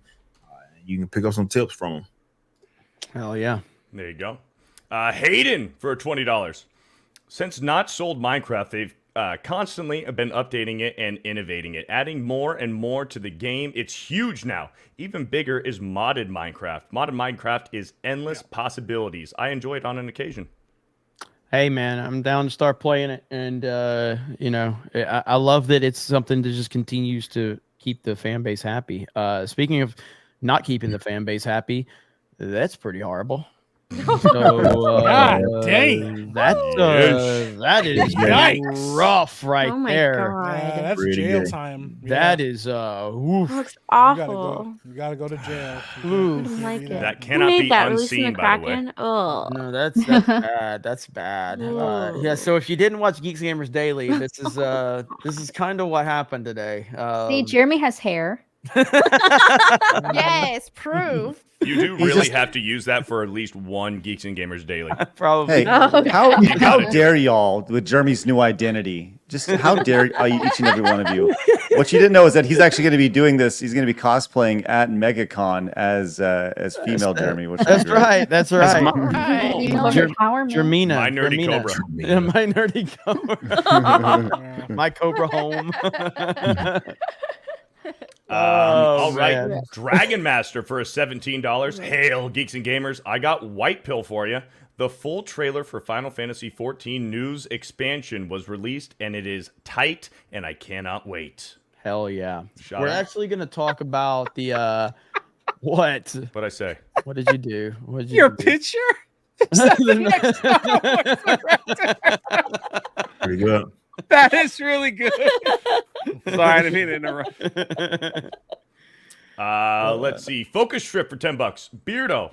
No matter what Gary says about you, your story is inspirational. Without your talent, looks, intelligence, or charisma, you still manage to accomplish so little. Oops. I meant Jay. God damn. Damn. It's just unnecessary. The That's savagery. The Two violence. birds with one stone right Yeah, there. that'll It's gonna Shit. be a big year for me. I'll just tell you that much. That is very true. Jay, is that the Yep. Stanley Cup? Shout out. When I retire a millionaire, y'all can keep talking about me. Oh, it's the Bucky's Cup. It's the Bucky's Cup. It's the Bucky's Cup. You just gotta Elsa- get big enough to sell out, Jay. That's all you gotta do. As soon as you can do it, sell out. If G&G plays Minecraft, do it right. Let the 199 and the Fellowship join in. People will choose allies, build fortresses, and fight full-scale wars for whichever G&G team member they choose to That's follow. actually very true. Because we know exactly how that is actually going to go down. That actually, no, seriously, so, I mean, there's no, again, I have no understanding of Minecraft in terms of the bigger scheme of it. So it's like, we get on Discord, we can have as many people as we want, right? Because I remember, like, the Dream did, like, these big streams or, story-based things that kind of blew up his channel. That's how he became, like, the biggest Minecraft YouTuber or something like that. So you could do like all type of stuff that can intertwine and other players can be on that server, everything like that, right? Is that kind of the gist of it? I believe so. pro. We can do a lot with Minecraft. Thing, probably. I could just see that going poorly. We get on there and it's just all of us by ourselves, and Krista with an entire army of people behind her, and we just get destroyed every time we build anything. Yeah. And the shocking thing about this is Ryan actually likes Minecraft, which is that's the shocking concerning. thing. He does. That's concerning. It is very concerning, but also good for content. Minecraft. We get side scrollers involved. We can have a lot of fun with this. I like this idea. All right. Let's go. Yep. Let's do it. James V. Lee fan for $10 on Rumble. I was watching the G&G live video from earlier. Steph, I think you look really pretty with curly hair. Cue Jeremy playing the PewDiePie simp clip after this. I don't know if I have that on. It's that simp clip is really loud. It's like very loud. Here, where's it at? I think I got rid of it. I mean, is it I like did. that loud? I got rid of it. Here, I'll play this one just to make all the simps in the chat happy. Hey, Cobra Cast, I just want to let everyone know that Ron DeSantis gave me back my boots that he borrowed from me last night. Here they are. So yeah, it's, really nice to know that Ron shares the same shoe size as I do. Isn't that crazy? So yeah, I got my boots back, and I'm glad that he also rocked it, as I will. There you go. There you go. And just for old time's sake. Damn! That bitch hit that truck like a whale, bro. You could feel the hit from here. It's like the impact. Whoever did the sound design for this, get hired by a studio, because listen to this. Damn! I'm a simple guy. I just need a lady face planting into the side of a car. That's really all I need. I'm good. Oh man, Real Craig. Smile Bit dropping 10 gifted memberships. And by the way, Real Smile Bit, and like we have so much fun playing Fortnite. Where Real Smile Bit has come up with all of these challenges of like, hey, you guys, all right, you can't use snipers, you can't use certain types of you can't use vehicles, and if He's you giving us some handicaps that we or if need you to get follow. like minimum amount of so you got to get 4 kills. Each person's got to get 4 kills in the dub, and I'll donate this. And it's been pretty intense, so last night the challenge was everybody has to have 4 kills and you get the dub. Everybody and no had sniper. And no sniper. Everybody had 4 kills except for Hailstorm, who's probably like the best, Fortnite player. Like he's probably better than Beardo. But Hailstorm, it was down to the final 2 teams, but Hailstorm had put himself in a position where he was about to get killed, because he had been in the storm. He had 1 health. He had 3 kills, so we had to go over there and save him. I knocked one of the last people. Then you were just trying to help fend off the person and ended up killing him, but so we ended the match. Everybody had their 4 kills except for Hailstorm, and he had 3, so we missed out on the prize. But yep, it is what it is. So close. But that's what we could do. That's what we could do with Minecraft and stuff like that. So I'm down for it. But that said, our buddy Stuttering Craig has to bounce. Stuttering Craig, let them know where they can find you, bro. I do. Obviously, you can come join us over on the Side Scrollers podcast channel. We're live Monday through Friday. After you guys are done watching G&G Daily, you guys can come on over and say hi to us. Treat us like an after show or just a place to hang out. Love to see all the 199 over there. We're talking video games and all that is implied attached to that. Culture, video games, entertainment. We're going to be talking about Amaranth tomorrow. That's for sure. We're going to be talking about Nintendo. Everything of that. So hopefully you guys come on over and join us. Melanie was on today. She joins us on Fridays as well. And tomorrow we're going to be joined by the one, the only Flawed and Adam Krigler. So it should be a really great show. So hell yeah. Appreciate you guys having you on, and always a pleasure to hang out with you boys and girls on Tuesday night. Take it easy, Craig. You guys have a great night. See you guys later. Bye, See you 199. See you. Yeah, see ya. For those in the chat that are saying, I don't know Minecraft, you're correct. I know nothing about Minecraft. I know nothing about it. I don't get it, but I'm willing to learn. I like to kill animals, Krista's animals. That's about all I like. I like blowing shit up in Minecraft. Yeah, I like that you clarified that real fast, Jeremy. He's like, I like killing animals. Krista's animal. Was that a Jay situation on here? Yeah, I heard that. Black Tailgate for $5. I just watched Jay play Sea of Thieves for the first time. Apparently, he's a pyro. Who knew? Yeah, I like setting things on fire in that game. Do you guys know Jay has a History of Pirates channel? He does. He does, and it's fucking awesome. Yeah, it's a pretty awesome channel. It's pretty cool. Pirates don't get enough. We're almost at 7,000. Let's go. Yeah. If you like that stuff, go sub over there. It's pretty cool. It's a little different than pop culture talk. No Star Wars talk either. So that's all right. It's fucking. Thanks for the shout out, Jeremy. No, of course, man. Of course. Shout out, Mr. Peckerwood for $5. I hear Beardo has a fantastic feces pieces cookie recipe. Oh God, it's not my feces, bro. It's not my recipe. I can't take credit for it. Poop cookies, man. I can't take credit for it. Damn, bro. It is a halfway decent recipe though. Feces pieces. Elric for $2. Did Jeremy get Steph an epic mic to play with yet? What? Did Jeremy get Steph an epic mic to play with yet? What? Oh, a mic. What? Microphone. A mic. But it's spelled epic mic as in epic mic. Oh yeah. So it's a pun on words. Yeah, we'll see. We'll see. It's very fucking confusing. By the way, Steph is the official booker for G&G. So if guests and all that, she's the person that you contact. Krista's still with the Cobra Cast side. But so Stephanie is the person that kind of gets all of that organized. And I'm trying to give a little more power to people, which is giving it to a woman. I'm not sure that's a good decision. But we'll see. I'm juggling way too many things and a lot slipping through. So it's I'm trying to pass along delegate some of the responsibilities a little bit around here. I made that sound gayer. No, but I was going to get when he said slipping through, it kind of. He's I'm juggling a lot, and it's all slipping through. I'm juggling. They're slipping through. It's slippery. I can't keep them in my hands. I'm trying to grip it all.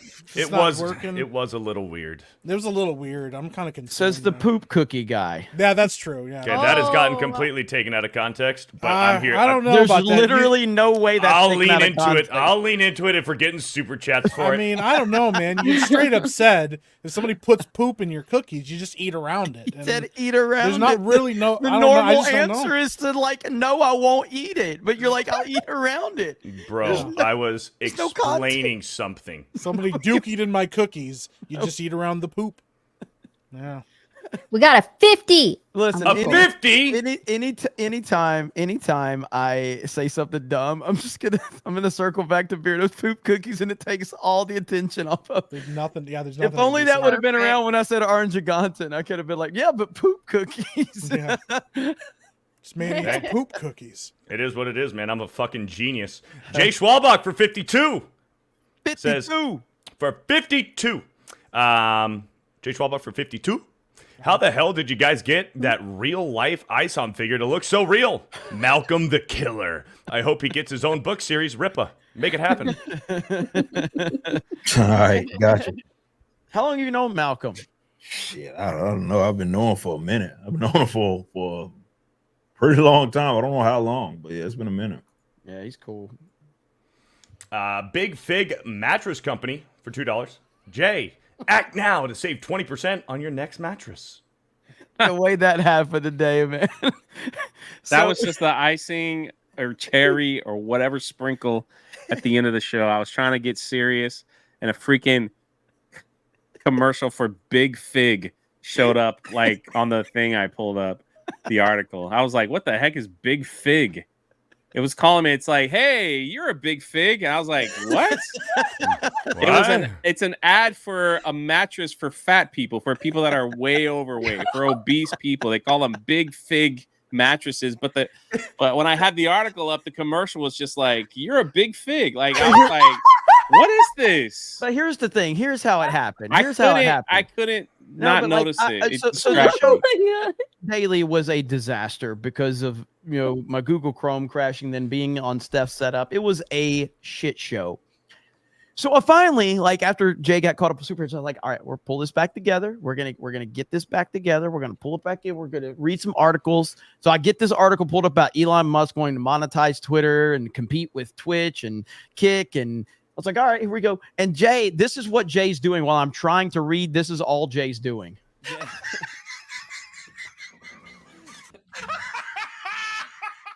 can't like, help what? it, And man. you're like, look, it says Big Fig on the bottom.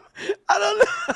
I was like, I don't know hey, why. we're trying to pull this back in. We're trying to pull this back in, and you're just like, you're just laughing at the Big Fig. So we just went with it. of all times for that to show up. Oh man. Melanie calls me a big fig all the time. I'm like, what the? I do. It is true. But it looks like you're trimming up. You're about to just be a regular fig. So. Thank you. Hey. That's good stuff. All right, go ahead, Beardo. Jay something or another for $5. Daly was an all-timer. No, not all-timers. That's what Gary has. Jay. Oh, Cafton, my Cafton. P.S. If you can't get it up, see an apothecary. Gig 'em, gig 'em. Gig 'em, gig 'em. Gig 'em, gig 'em. Sideways stand for $2. Jay eats Beardo's poo cookies on his Big Fig mattress. It's one way to do it. Beardo's poop cookie for $2. Beardo eats too much corn. 3 out of 10. Nibble, nibble. Jay, so we need it. Jay eats Beardo's poop cookies on his Big Fig mattress, and he wakes up the next day with a spoon on his back. And that's gonna be the next profile name. Super Chatter. Kellen, KMK for $10. DEI bidder known as DIE because everything it touches dies. That is true. You're not wrong. But dude, Rip, I gotta ask you this, man. How do you? Because obviously you're a Mavs guy, okay? How do you feel about Elon versus Mark Cuban, man? Y'all remember when I got into it with Mark Cuban? I do. Yeah, I think twice him and I went at each other, which is fucking crazy. Kind of funny how it works. My mother actually used to work under fucking Mark Cuban, which is hilarious. But Mark Cuban is out of his mind. He really is, man. You don't know. I mean, rich guy. Obviously, it's hard for me to say, "Hey, man, guy doesn't know what the fuck he's talking about." But there's a lot of stuff he doesn't know what the fuck he's talking about on. For sure, like straight up, he's completely out of his wit. Like, because even when I was going back and forth, we were talking about like what were we initially arguing about? Like I think it was during the whole the last one was during the whole COVID shit, and we were talking about like government involvement on like shutdowns and all that shit. And this guy's like, he's just out of his mind, like legit. So I mean, that's interesting that he's that him and Elon, 2 billionaires, right? Yeah, another victim of TDS, bro. Another. Oh yeah, he had it bad. Mark's had it pretty fucking bad. Yeah. Like he's going on different shows talking about it. He's had it pretty bad. It's so wild. Like I've watched so much Shark Tank, and I always enjoy like his perspective on things. He's always like, I would say Mark Cuban's easily the most dominant personality on Shark Tank. He's always the guy like that everybody wants his approval or his take on things, and he usually has such good takes on a lot of things. He's so out of his mind right now. It's just wild. But yeah, Elon's just crushing him. It's so funny. And he's out of his mind right now. So he sold the Mavs, right? He sold his part of the Mavs, right? No, not his entirely, but he sold he's no longer like the majority owner. He still runs basketball operations, but he sold it to some fucking like casino tycoons. What the fuck? I don't know what the fuck they did. But yeah, he's not like the majority owner anymore. Okay. James the Elite fan for $10 over on Rumble. Who knew having fish face paint and Zort on your shoulder makes Pirates ladies' panties drop faster than Jeremy and Beardo's Fortnite skills? Yeah, Tom got the Riz. Damn. Yeah, we witnessed that in person. Yeah. Freaking If you want Tom, to see it, dude. go and subscribe to Geeks and Gamers Life. I am such a fan of Tom, and Ryan hates it. Ryan despises Tom's toe shoes. It's like Ryan. Yeah, it's awful. Yeah. Ryan, I've never seen Ryan not the best. happy, okay, unless he's drunk. But I've also never seen Ryan, the true disgust on Ryan's face when I told him I'm bringing Tom onto the team. Yeah. And I specifically like made him look at his toe shoes. And Ryan, I've never seen Ryan more disgusted in my life. And it made me so happy. But I'm such a fan of Tom. I love Tom. So he's fantastic. I love how like wears a fucking lizard on his shoulder everywhere he goes. He'll do it. He has no shame. He don't give a shit. do That's why anything. he's pulling it. He just knows. Like he don't give a fuck. It was like, wow, this guy doesn't toe give a shoes fuck. and He came up to me talking to me with toe shoes and a fucking lizard on his shoulder. I got nothing to worry about. Like if he's wearing the crazy right out in the open. I don't give a fuck. I like Ryan though.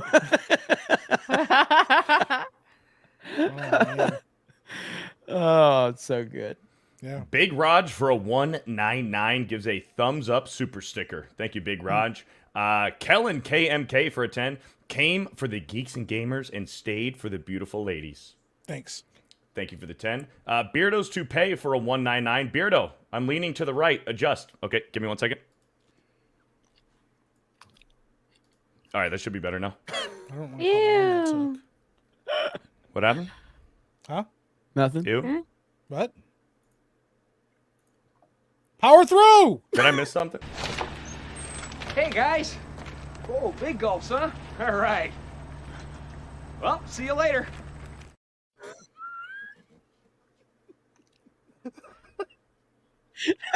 Shout out. Kellen KMK for another 10. Daisy Ridley seems like a pleasant woman that was dealt a bad hand with Star Wars, tanking her career. I don't disagree with that. I don't have a problem with Daisy Ridley on she's never seemed like she's been disrespectful to the fans, or she's never seemed like she's uppity or anything like that. I think she definitely got. It's almost like, what's that guy's name?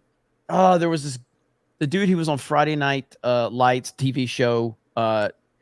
Taylor Kitsch. Remember when he was cast in like John Carter, Battleship, and it just seemed like it's obvious that Hollywood perceived him to be this potential big star. I think he's a really good actor, by the way, but yeah, he got dealt some really bad roles, and he's still relevant. Like he was in with Chris Pratt, the series we all loved. Terminal List? Oh yeah, Terminal List. Yes, he was in the Terminal List. Yeah, he was great. He's a really good actor. But he got dealt like really bad cards with the properties he was picking, and so he didn't really get that stardom. And I think that's kind of where Daisy Ridley, Star Wars just was not good for her, and it wasn't good for pretty much anyone except for YouTubers. Man, if they do a Red Dead Redemption movie or TV show, I want him to play John Marston. He's perfect. Yeah. Yeah, perfect. He's supposed to play Gambit. He's got the voice for it, and he's got the look. Yeah. Well, he was Gambit he was Gambit. It was X-Men Origins. Yeah, but they were gonna reboot it with Channing Tatum. Yeah. He was supposed to be Gambit for like forever. Thank God that didn't happen. Yeah. Yep. DJ Fisty for $2. Late and Brokeback Mountain. Yeah. Thanks for the 2. Celluloid Dream for a 5. After a long day at work, there's nothing like laying down on my big fig fat people mattress and watching a History of Pirates video. Look at that. Look at that. Hell yeah. Respect. Dave Chandler for $10. I don't see what they can do to bring Star Wars back. A lot of people had their hopes in a Knights of the Old Republic reboot until that was dumped too. But I think anything they touch now will just turn to dust. Yep. Oh, by the way, Josh Hartnett for Red Dead Redemption. That's actually a good one too. Josh Hartnett. He was in Oppenheimer, and it's the first time I'd seen him in anything in a long time. But Yeah, he can rock it. as John, he's too old to play John Marston. I don't know, man. Like if you saw him in Oppenheimer, he doesn't look like I don't know how old he actually is, but he doesn't. I don't know, man. I think that wouldn't be bad. You know what is good? You know what is bad? Hogwarts Legacy destroyed that good old boycott. Remember that good old boycott that was happening? Hogwarts Legacy reveals updated sales numbers. Now, if you all remember the social justice activists, they were adamant that J.K. Rowling, however you say her name, she's a bigot. She's a horrible person, even though she agrees with 99% of everything these freaks say. She's a billionaire. She's a woman. She literally, I don't think there's anything that she disagrees with these freaks on except for the transgender issue. That's literally the only issue. And because of that, they hate this woman. They think she's the most evil human of all time next to Donald Trump. And so they decided we're going to Hogwarts. We're going to boycott Hogwarts Legacy because it's got too much bigotry involved with it. How'd that turn out for you? Hogwarts Legacy has sold 22 million units. Despite competition, Hogwarts Legacy may be crowned the top-selling game of 2023. So, according to the latest sales numbers from WB, Hogwarts Legacy has sold 22 million units to date. And so, you know, I didn't really get into it myself. I don't know if anyone here played the game much. I think you did, Steph, right? I did. You did? I know. Okay. It was fun, but I think, in my personal opinion, it's more of like an entry point for people who, like, say, for example, Elden Ring would be too difficult for them or too much or too overwhelming for them. I feel like Hogwarts Legacy, it surprisingly does have a lot of elements similar to something like Elden Ring, but it also has a lot of those mainstream help you out handholdy elements. So it's going to be good for a younger audience. Yeah, very casual audience and a younger audience. I definitely think it's good for them. Okay. It does have some surprisingly tough combat when you really get into it and you want to turn up the difficulty, but yeah, it's pretty casual. I know some hardcore fans that we know, shout out to Blabs, she hated it. She trashed that game so bad. I didn't know she didn't like it. Oh, she ran that game into the fucking ground. I mean, it was fine. I never beat it. It just got boring after a while for me. I think it was too simple. It got really repetitive after a while, and I was like, I agree with that. It did get really repetitive. I think that's why, like, I played it for a long time. I have yet to finish it just because it did get so repetitive, and the repetition of it just got really kind of like boring. You know, I felt like I was never getting anywhere or accomplishing anything because it was just so repetitive. Yep. Yeah, I mean, and it's kind of like, I mean, it got a massive amount of support, and I think it got a lot of. I mean, obviously, it's Harry Potter. Harry Potter is a mega franchise, one of the biggest franchises in all of entertainment. So it was already going to get attention, just from that perspective. But then you add the controversy surrounding it. And then you learned how ridiculous the controversy was, and a lot of people started to rally around it. And again, I've always been like, I've always seen people that are not crazy leftists always kind of rally around JK when she gets in the news. And I'm like, bro, she wants you dead. All right. Like, she hates you. I know she said one thing, you know, that you agree with, but she does. She truly hates you, and that doesn't take away from this wonderful world she's created, because again, I find some interest in Harry Potter, not knowing much about it, seeing the movies, go to Universal Studios, and I just think like, man, this Harry Potter universe is incredible, and I want to learn more about it. But JK herself is just I haven't, you know, I got nothing for her. So she's psychotic. Yeah, but one thing we do know, and this is a shout out to Gary, my good buddy. If you have not, go subscribe, Nerdotic. But he's very, very excited to ride Hagrid. That's a quote from Gary. It's a quote from Gary. All right. He says he wants to come to Orlando and ride Hagrid. So hell yeah. I support you, Gary. All right. I support the gayness. And so I mean, it's going to be a little hard because he's gay. I mean, he's well, dead. I mean, he's but dead now. But that's what Gary said. Gary said it's going to be a little hard. Yeah. That's what Gary said. And he's dead. And so, stunning and brave, though. You know? Yeah. Dude, he was so. When Gary said it, dude, he was like, we were talking, going to Orlando. Oh, we're going to go Universal. He goes, can't wait to ride Hagrid. Urgh. And we're like, oh, he said it like that. Like, he was all pumped, you know. He got really jazzed up about that. Yeah. Settle down there, buddy. Like, please set it. Please ride it hard. Set it for the 20,000 people watching Friday Night Tights. So I was like, that's getting memed. He's trying to open up his audience a little bit, you know. So like, hey. yeah, but I think it's just all Blabs in the chat. Blabs, the expert for all things Harry Potter. Yeah. So yeah, she said it was a yawn fest. She ran that game into the fucking ground. I was like, "What do you think about that?" And she was like, "Let me tell you." And I was like, "Damn." Yeah. I agree. Though, it is good for casual gamers because I'm in no way a gamer, but I actually found some enjoyment in it. I was really hyped for it, but it just got repetitive after a while. Yeah, it did. Oh man, Hayden says, I think it was a quote, I'm finally gonna get to ride Hagrid. Hey, I will say the Hagrid roller coaster is, dude, okay, from a Universal or from a theme park peeps. All right, Hagrid or Velocicoaster. Ooh, I love Velocicoaster. It was so good. Did you ride the Hagrid roller coaster when you were there? I don't think so. I rode one Harry Potter coaster thing, but I don't know all the Harry Potter things. You ride I was the one with the snake. I was the one with the snake. Do you remember, Jay? The one with the snake was Gringotts. Okay, That's what I yes. wrote. Yeah. She did Okay. Gringotts. That's right. Man, okay. Velocicoaster is a phenomenal roller coaster, Loved dude. it. It is a phenomenal roller coaster. The theming for the Hagrid's, is it motorbike? Is that what it's called? Yeah. The theming is fantastic. I think I like the Hagrid motorbike more than it's so close. Like it's Velocicoaster is a better roller coaster, just being like just stepping back, but like the theming of the Hagrid roller coaster is really good. So, but either way, it's you can't go wrong. You can't go wrong with either. So we shall see. All right. I agree. Yeah, That's a tough one. That's a tough decision. Like, What about you, Krista? She won't get on either one of them. I don't know. You're the theme park person, but she said I ain't getting on those roller coasters. Come on, No. Krista. I Come thought on. Krista can do Gringotts. I keep telling her. I think she Every can do time you Gringotts. bring up Gringotts to somebody, they're like, "Ooh, that's kind of like a roller coaster, though." It's not.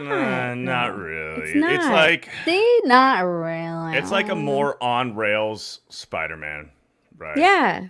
I just want to do Dr. Seuss. That's it. Okay, just go on the Dr. Seuss ride. Okay, the train and the Cat in the Hat. And what's the other one? The one fish, blue fish. That's all the rides. Yep. That's all that matters. Yeah. Who was it? You or somebody we were with. You're like, I'm gonna take him to Seuss Land. Somebody we had. I can't remember. What was it? I don't know. It's somebody. You had somebody. Alex?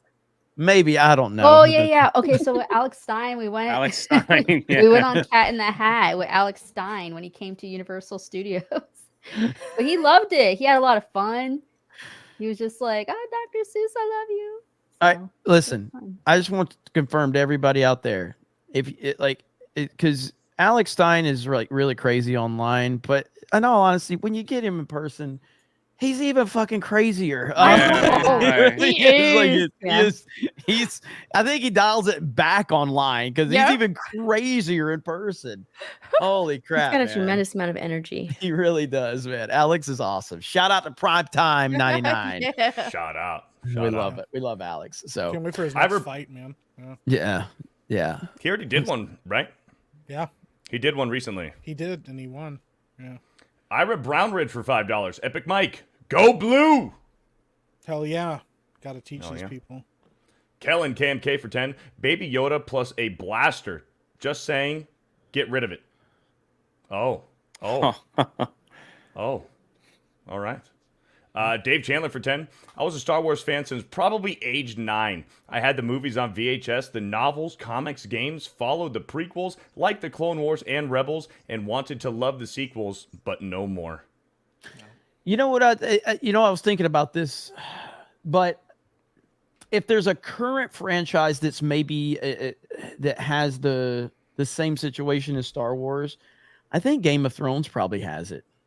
I think people are so drawn to Game of Thrones, the idea of Game of Thrones and the height of Game of Thrones. When you go back to seasons 3 and 4 and all of that, obviously it fell off a map, but then you had House of the Dragon, which I'm not sure that people expected it to be as big of a hit as it was.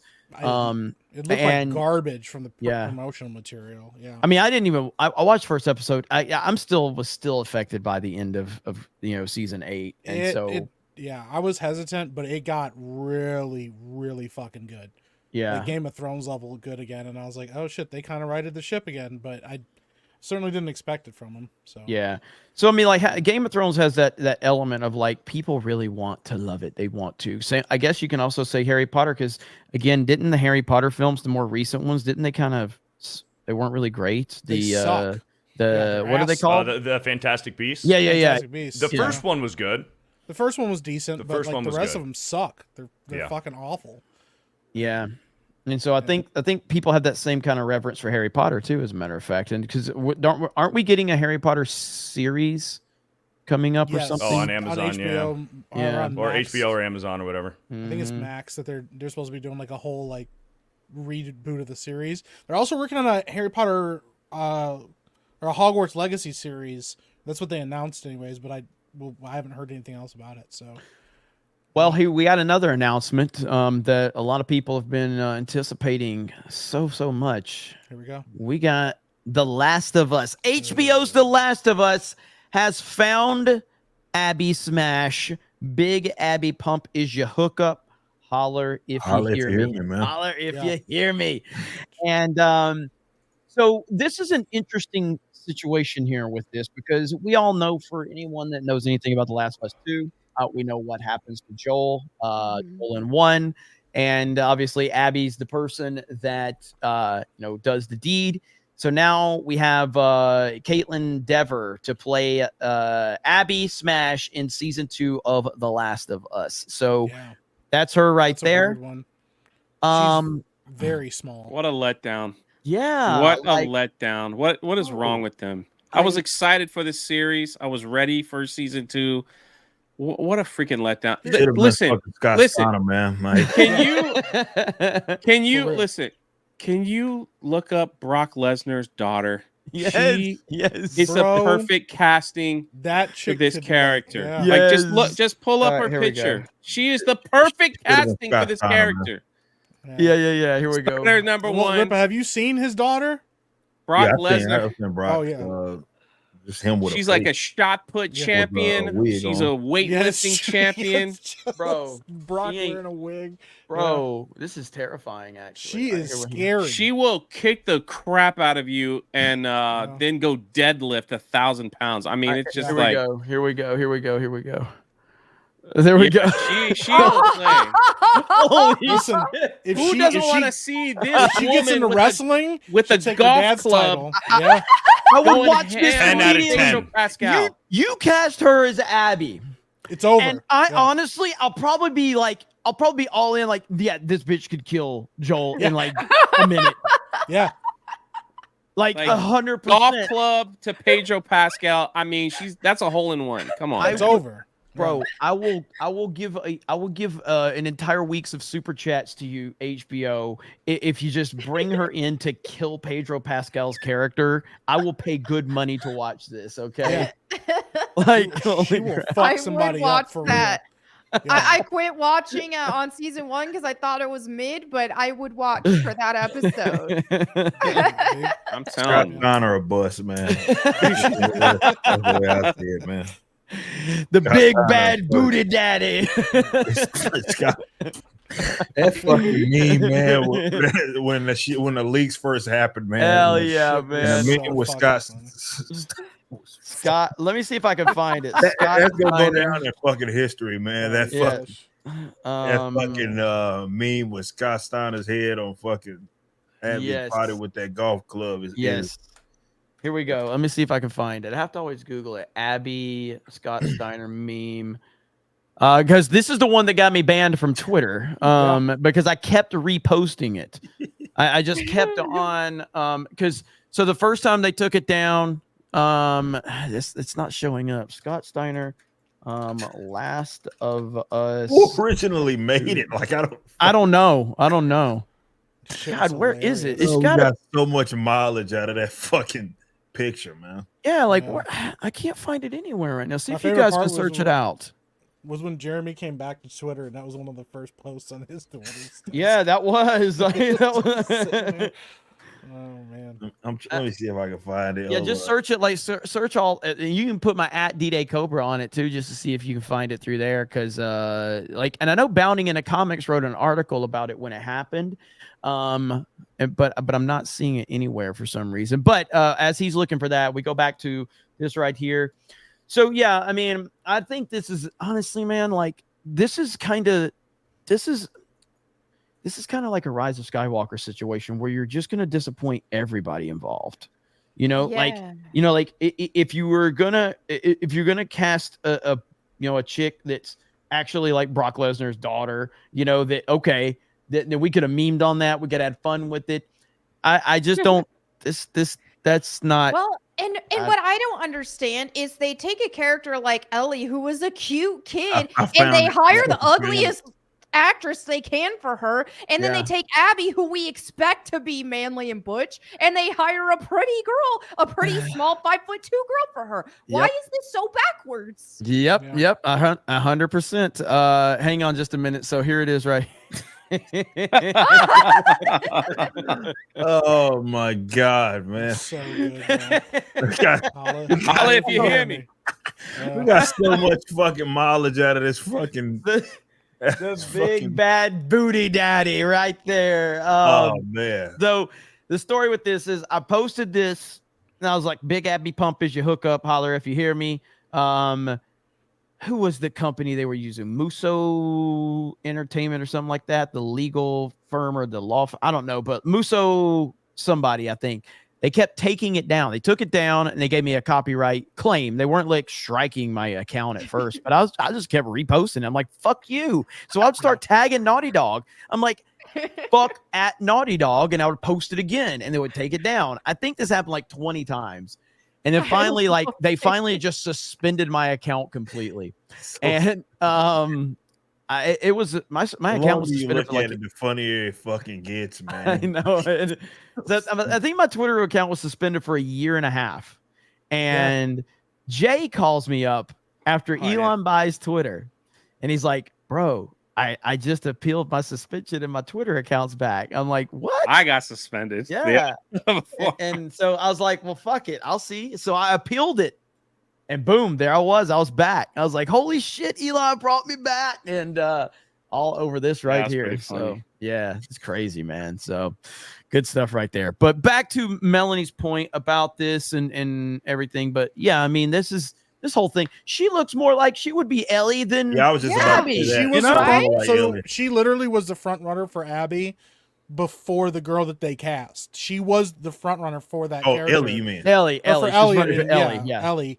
And the thing is, like, I remember her. She was in Justified. That's where, like, she got really big. Was in Justified. She's a really good actress. She was in Last Man Standing, and stuff like that. I think she was a perfect cast for that. It's almost like they felt bad about not casting her, but like, she's gonna have to juice so fucking hard to get to do the Lady Thor arms and shit. Yeah, he's just gonna put her in a muscle suit. Yeah, it's gonna be a different color than her body and everything. They're like, yeah, that's right. That's So her beating the hell out of Joel with a golf club. That's not gonna be believable. No, it's not. But Jay had a good point. Jay, what's your point on this? I already made it. That you don't think they're going to kill him off. You think they're going to keep Pedro. Yeah. Yeah. At that point. Yeah. I think they'll keep Pedro Pascal. I think they'll change the story. I think they'll change the story just because of how popular it kind of got on HBO. Like, didn't it win some awards too? Or I don't know. Close to it? I don't get it because the game story's better. I would literally rather go to YouTube and watch all the cutscenes than watch that series. It was boring to me. I could be wrong, but I liked the would first shock couple me. episodes, but then they got to the gay episode and I was out. Didn't they do like the whole episode with the gay yes, shit? Like, yes. it was like the entire episode. Oh yeah. Wow, bro. Dirty ass and all, man. Just gay with no. You man, couldn't pay me to watch that gay shit. Every time I watch Walking Dead, and I'm like, all these women are like, Daryl's hot. I'm like, Daryl ain't bathed in 12 years, girl. Like, come on. Anyway, go ahead, Melanie. Oh yeah, I was just saying it was boring. I mean, I didn't even make it to the gay episode, which I definitely would. I think I watched the first 2 episodes, and I was like, all right, this is, it's not egregiously terrible, but I would much rather just watch the cutscenes or play the first game again because it did the story so much better. Yeah, that was it. I mean, I thought it was fine. It wasn't. It was fine. The first few episodes were fine, but then they got to that, and it was just so unnecessary. It was just, again, it's Neil Druckmann, who's a literal cuck, who's just a pathetic beta who defines failing up in Hollywood. It's what he's done, and and so I don't know what happened with the series moving forward, but I know it kind of got celebrated and everything. But it will be interesting if we get to the point where they do kill off Joel. They change it. Yeah. Or either that or they change it. It's a lose-lose either way. If they kill him off, then it's going to be bad for the show. If they carry on with him, then that's going to prove all the fans right that were upset about how the treatment went in The Last of Us Part 2. And it's like, well, you said we were wrong for being upset, so then why are you changing the same exact story you're telling now suddenly? Why are you changing this monumental moment in the series? Oh, is it because it was a bad decision creatively? Oh, so the fans were right. The toxic fans were right. So it's a win-win for the fans anyway. So no matter what they do, we're gonna be able to roast them. There's like Pedro Pascal is he has like dropped out of like even though he signed, like Mandalorian season 3 was all voice work. So he didn't even show up on the set. You anticipate he's obviously gonna be in the movie though. So there is some post going around that Disney refused to say that Pedro Pascal is a part of Mandalorian. Really? They haven't said it yet. I'm assuming he would be a part of it, but he was barely in season 2 and he just did voiceover, and it wasn't in season 3 at all. Just did a couple lines, and that was basically it for the series. So, and then he spent a lot of time on because they were always talking about his contract conflict with The Last of Us and other films that he wanted to do other things. Like he didn't even go to like the Mando premiere of season 3. He didn't go to like any press thing. So it makes me wonder if they said, hey, you stick with us, and he's just dumping Disney like everybody else seems to be doing, and or Star Wars, and then had going to spend more time with The Last of Us. So interesting to see if that's why I was wondering if they would kill his character off because of like who he is as a person in the contracts that they made. Even though that's part of the story, we see it all the time, them changing stories and lore and everything, never sticking really true to what it is. I mean, look at Halo. Like everybody loved that TV show. That was wonderful. Cheeks. It's a porn parody. Yeah. Did anybody here actually finish the Last of Us show? I didn't watch the first episode of it. Didn't finish it because I'm curious about where it left off and where the first game ended. If they do choose to kill Joel off in the show, I would almost bet that they drag it out. So like this whole season 2 or season like with Last of Us 2, they'll drag it out so Joel is in like the next few seasons. They ain't gonna kill him. If they are gonna kill him, I doubt that they're gonna do it in season 2. They will drag it out, and it'll be like his death in the finale of season 3. They're gonna keep Pascal on for as long as they can. I think you have a good point, Beardo, but what I think would happen is that they'll show that he's dead, like, and finish out season 2, and then they'll push the series to a 3 or 4, and he'll magically show up with a scar on his face or something like that. And Elliot was like, I thought you died. And it's like, no, I didn't die. Here's what actually, how they always bring back characters from the dead? Yeah. Like it wouldn't surprise me if they went that route. Because listen, the truth is that the series is doing well for HBO. They're not going to end it after 2. They're not. They'll just push on like Game of Thrones. They decided to push through without the books.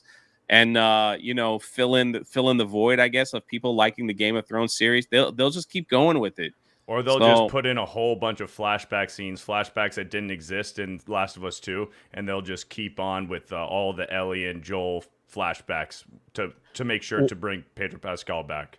Well, yeah, I know y'all brought up. I thought Lethal Lightning had the best take on Halo, your show, right here. An absolute shame we never got a Halo TV show. Such a rich universe with amazing lore and characters that, with today's technology, could easily be one of the best shows on.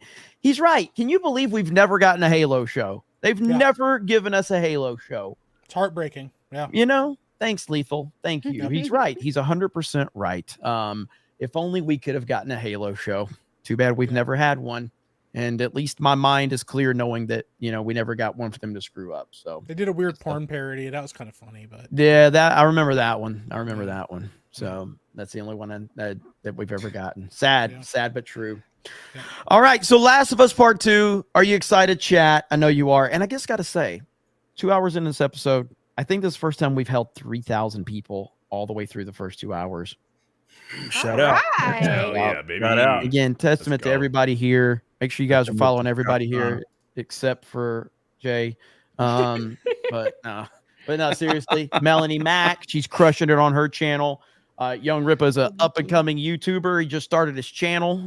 Really subs over his way. Beardo, smallest streamer here. So he ain't letting that one go last night. Hey, listen.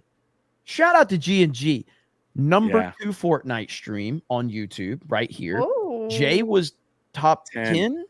Number 10. Beardo was 12th. Okay? Let's go, baby. That's what's up. Hell yeah, That's man. crazy. That is crazy. Now, of course, it's probably because it was the middle of the night and all the big streamers were asleep. But who fucking cares, right? Hey, man, who's counting anyway, Who man? cares? Ain't no need to talk about it. Put that like Twitter bio. The number 12 Fortnite streamer on YouTube. No, that's how you do it. That's what the fucking like sports guys do. Fake it till you make it, man. Yeah. Like first guy to score 3 points on a Tuesday, fucking yes, exactly. Back fadeaway. With a full moon in the sky. Yeah, with a full moon. Yeah. There are people that put their podcast on like some weird podcast like site, and they're like the number one over there. So they put in their bio, I have the number one podcast. Yeah. But they don't really say what site. Yeah. That's what she did. That's how they do it. Yeah. It's a little trick to the business. There you go. It's kind of like, it would be like if some guy did like, lawnmower simulator and claimed he was the number one lawnmower simulator streamer. I was. I know you were. You were so for like a month. Just because nobody else played the game. But still, I was number one. I'm going to be the number one sex with Hitler streamer, so look out. That's going to be in her bio. Hey, what? People are going to be like, what? That's getting Look clipped. at Jay. That totally caught me off guard. Is that a game? Yes. Yes. Oh. Yeah, sign me up. Chat's like, wait, what? It's on Steam. Oh. Well, Lucas Garrett has a $10 super chat. Oh my God. I am never going to financially recover from this. We have a 50. A 50? Yeah. Thomas Ryan for a 50. You guys have been clowning so hard on Jay. You should invite him onto FNT. Also, can you play the on Ripa? FNT last week.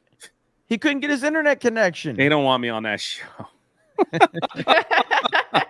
Jay's been on Friday Night Titans. They don't want me on that times. Show.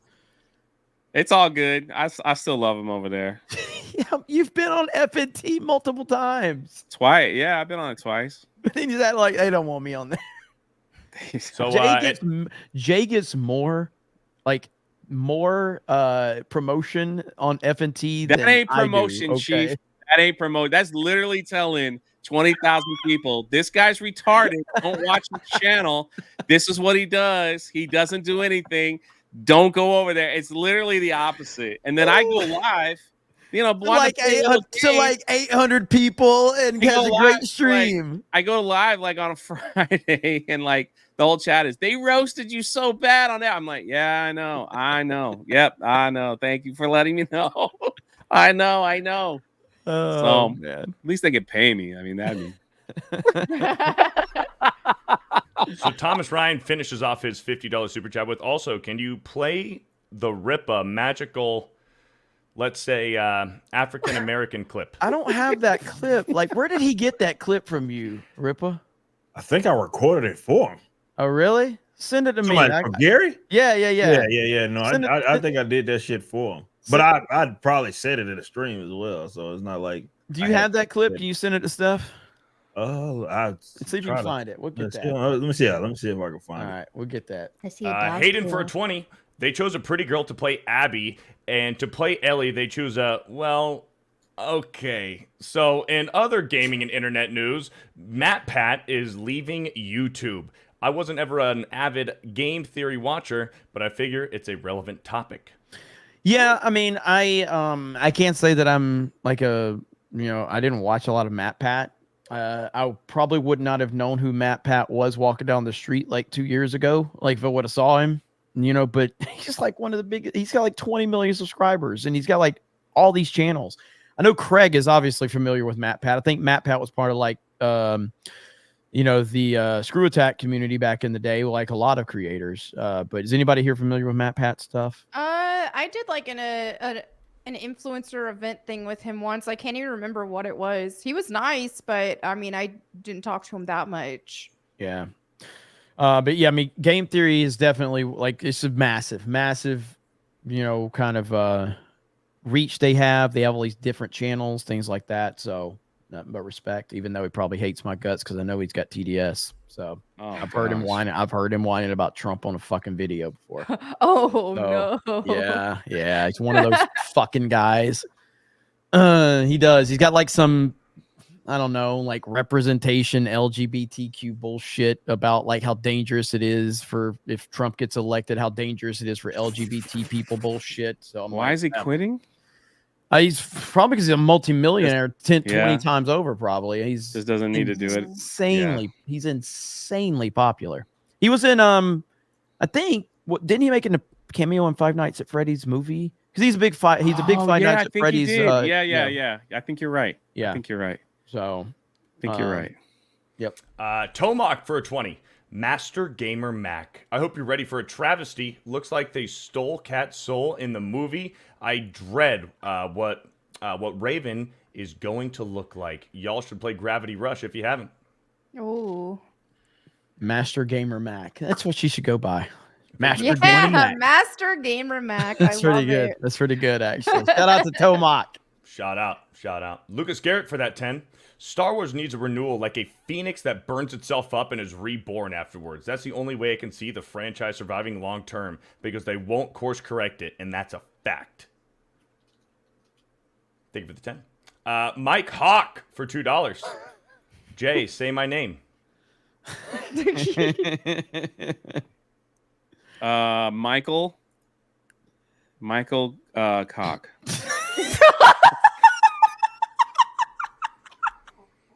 Thank you for the super chat. Wow. Isn't that his name? Yeah, good job, Jay. Imagine signing those checks.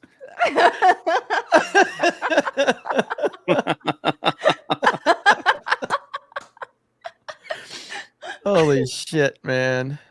Thank you, Michael Cock, for the $2.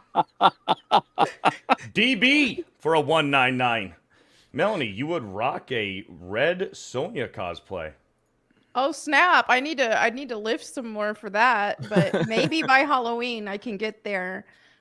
Are you cosplaying when you come to Megacon? Have you got any plans on that? Oh goodness, I haven't had any plans for it. The but red I'll hair have to opens up some consider it. opportunities now. It does. So, yeah. That's Are you true. doing? And Krista, Steph, are you girls doing anything? I can't.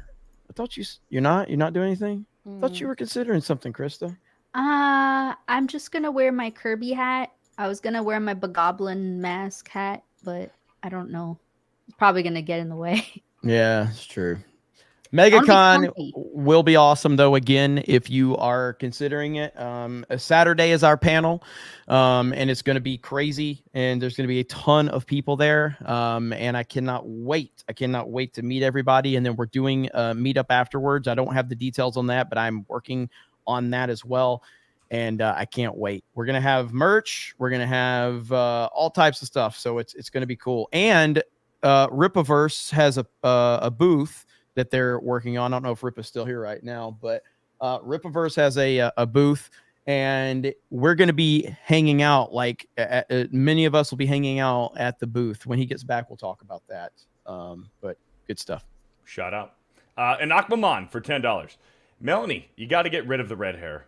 My ginger obsession is acting up, and I'm starting to develop feelings for you.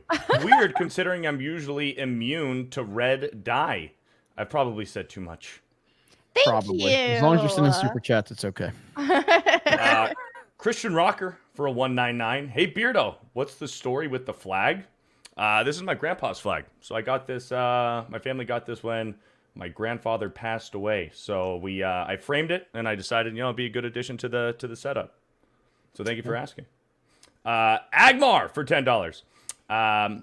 Katie O'Brien would have been the perfect Abby. She actually looks like her. Katie O'Brien? Who's that? I don't even know who that is. A.D. Victorian for a 5. Hail, Tuesday night's main event. Have you heard Don Lemon is going to have an exclusive show? The first episode is titled Cosmic Squeeze Black Hole.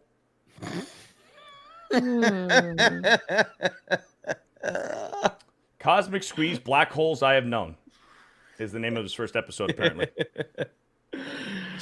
So yes, Don Lemon announced today that he is bringing his new show to Twitter/X. The crazy part to me was the fact that Tucker Carlson retweeted saying, "Hey, welcome aboard," and then Don Lemon responded to Tucker Carlson, says, "Thanks, Tucker." I'm like, wow. Like what a world where those two are congratulating each other on having a show. You know what I mean? Obviously I think Don Lemon's a piece of shit. I think he's a liar, but I also think he has the right to have a platform. You know what I mean? And I also can't wait to watch the comment section of his platform when he's spewing bullshit. And so, yeah, but that's Elon's doing really cool stuff. There's a lot that he needs to do with Twitter. I think if he wants to be a legit competitor, I think we talked about this on Daily a little bit, but like the whole Twitter Spaces thing. Look, man, it could be so much better. Like, could you imagine if they got those same people together on a YouTube stream, and you got the chat, and you got, you know what I mean, and the format? But like Twitter Spaces it's kind of janky, it's kind of broken, and it doesn't work that great. But if they could do something where they could incorporate the chat and get communication, that's the way of the future. So I'm sure he's working on it. Hayden for a 10. Well, go ahead. Sorry. Keith Olbermann wasn't happy. Yeah, Keith Olbermann was losing his mind. What did he say? He was like, he was mad like, F you. Why are you doing that? Oh my gosh, dude. Freaking eat their own, man. Yeah, they freaking it's so eat funny. their own. He goes, on the same day, Musk suspended half a dozen journalists, including Ken Klipperstein, without explanation. I thought you were going to say Ken Kniff. F you, Don. You're working for the enemies of free speech. That's Keith Olbermann. F you, Don. They eat their own so quickly, man. Of course, Keith Olbermann's in a world of his own. I don't. Hayden for 10. Jay, just play House Flipper 2. What is that game? House Flipper? House Like Flipper I 2. buy fake houses and flip them online? Yeah, like you're flipping houses. Nice. The Fun. #1 House That'd be Flipper cool. 2 streamer on Kick. Carnal for $10. Katie M. O'Brien would have been more fitting for the character if you haven't her. I'm assuming if you haven't seen her, know her. I don't know. I recommend watching the trailer for Love Lies Bleeding. She's jacked. Okay. All right. Oh, I just Googled her. She would make a good Abby. All right. I'm not familiar agree. with her. I'm not familiar. Look who's going to be at Megacon. Can Man gonna be at Megacon. Hell Look yeah. at there. Oh. Shout Can out. Man in the house. The mod Legend. extraordinaire right there. Mod of the century. Hayden for 10. Carolyn's in the chat too. What's up, Kara? Kara will be there. Shout out. Yay! Gonna be awesome. Shout out. We had a great stream on Kara's channel, by the way. It was crazy. We Yeah, had back-to-back fantastic. days. It was Kara on her stream, and then we were on George's stream, George the Giant Slayer. It was an awesome kind of back-to-back weekend from that perspective. But yeah, man, she's great. So looking forward to it. Hayden for $10. Fun fact, a butt was a unit of measurement for wine. So a butt load is apparently 126 gallons or 475 liters. I feel like Beardo says... Hold on. Let me read this. I feel like Beardo says a buttload a lot, so I figured I'd give context. Well, I appreciate that, Hayden. Thank you. Thank you for the lookout. Westward Smile for $2. Long John Silver's is a money laundering operation. I believe it. I believe that. Jay is a big fig for $1. Says nothing. Big fig. Thank you. Slade Lawton for $5. Jeremy, Dave Filoni, Clone Wars sucks. Melanie, all I have to say is free Mason Rudolph. Is free Mason Rudolph. He's better than Kenny. I throw a lot of pickets. I agree. He is better than Kenny, and I'm really excited to see how this game with the Bills goes with him. Freaking NFL, freaking Dolphins. So mad. You know, man, like I am so glad Titans pulled through because I would have been counting on the Dolphins for the Steelers to make playoffs, but Titans showed up. So no thanks to you and your Dolphins, Jay. Yeah, I know. Yeah, it's bad. Good luck in the playoffs. We play the Chiefs. Oh, the Chiefs aren't looking good though. They've been struggling. Hopefully Taylor Swift shows up and continues to be a Oh yeah, to that team. she'll build morale. The NFL will not let Chiefs lose as long as she's in the stands. Dude, the Taylor Swift thing is the weirdest thing I think I've ever seen. Like, there's something weird going on with her and the way that she's been like treated by them. Like, it's so weird. Like, I don't understand it. Do we know who's doing the halftime show? For what? The Super Bowl? Yeah. Usher, ain't it? Is it Usher? Pretty sure. Usher. I wonder if they're gonna make him wear a dress. Like Cat Williams said. It is Usher. It is Usher. It is Usher. So I mean, Usher is actually a talented person, unlike Taylor Swift. So like Usher is actually mega talented. I actually think Usher actually is underrated as an entertainer. Like, I think the dude's a phenomenal talent. Like, the dude is insane. I didn't know he was still kind of relevant, but I'm glad he is, because he is a phenomenal talent for sure. Ripa, you got any updates on the booth for Megacon? No, tomorrow we might have an actual update for it, but we are gonna obviously have a booth there. And we will be having people there doing signings and all sorts of stuff. Not just our talent, but other people. Yeah, a lot of people. Yeah, people are going to be part of our panel, and people are going to be there with us. So, like, Melanie probably be over there for a little while. We're all going to kind of be hanging out at the Riververse booth, and so come see us over there for sure. But we're working all the details out. We've actually told them, like, you know, what we're wanting to do with, like, bringing some other people. So they're trying to get us like a certain section that's going to accommodate that much room. Sure. So yeah, it's gonna be awesome. Yeah, it's gonna be sick, man. Yeah, hell yeah. Michael Koch for another $5. I picked up all 3 SNES Donkey Kong countries. Country CIB today. Did you all get any good pickups lately? Oh man, I have not done a lot of retro. It's like, I'll be honest, man. Like, the retro stuff here in Orlando is not great. I haven't done a lot of retro stuff lately. But I definitely need to. I don't know. Maybe is there any good retro shops down in Miami, Jay? Maybe we head down there for a day trip, do some vlogging or something. Me and Tom are supposed to take the Greyhound bus into Little Haiti, and he's supposed to wear that lizard on his shoulder. And if you don't know, Little Haiti's a pretty rough area in Miami. So I'm curious to film and see what happens if he gets like robbed or something. I haven't purchased any retro games recently, but I did find in my little memory box thing with all my old stuff, I found my Pokemon Leaf Green in mint condition. So I'm really like pristine condition. So I was really excited about that. Nice. For people that are asking, I saw some people are asking about the CIB complete in box. It's like a retro term. So it's complete. He found Donkey Kong, probably has the instruction manual too, which is that's a big time difference. Oh no, one of my favorite places right there in Pensacola. Video Game Trading Post is fucking phenomenal. Love those guys. I've known those guys for years. That is a excellent retro shop. They actually moved locations because they kept getting more and more successful. That's a great store right there. Before we continue, Melanie has to dip. Melanie Mac out of here. Melanie, awesome having you on as always. Looking forward to hanging out with you in a few weeks here in Orlando. Tell them where they can find you. Tell them what you got going on. Yay! All right, you guys can watch me on YouTube at Melanie Mac Go Boom. That's my nerdy commentary stuff, and then my Bible reading at Bible Time with Melanie Mac, and then my streams at Melanie Mac. I've got a Lies of Peace stream tomorrow. I'm doing so. Hope to see you guys there. Thanks, Melanie. Drop links to her channel, everybody. And we need to start, Steph and Chris, we need to start making sure we have the links just in the description of everybody that's on the panel. Because this show's just going to keep growing. But Melanie, awesome having you on. We'll see you in a few weeks. See you later. All right, bye. All right, Melanie Mac, everybody. All right, Beardo. Let's go. I'll be right back. Be Mo Better for $5. Be Mo Better. Over on Rumble. New year, new meme. What's up, Big Fig? How you doing?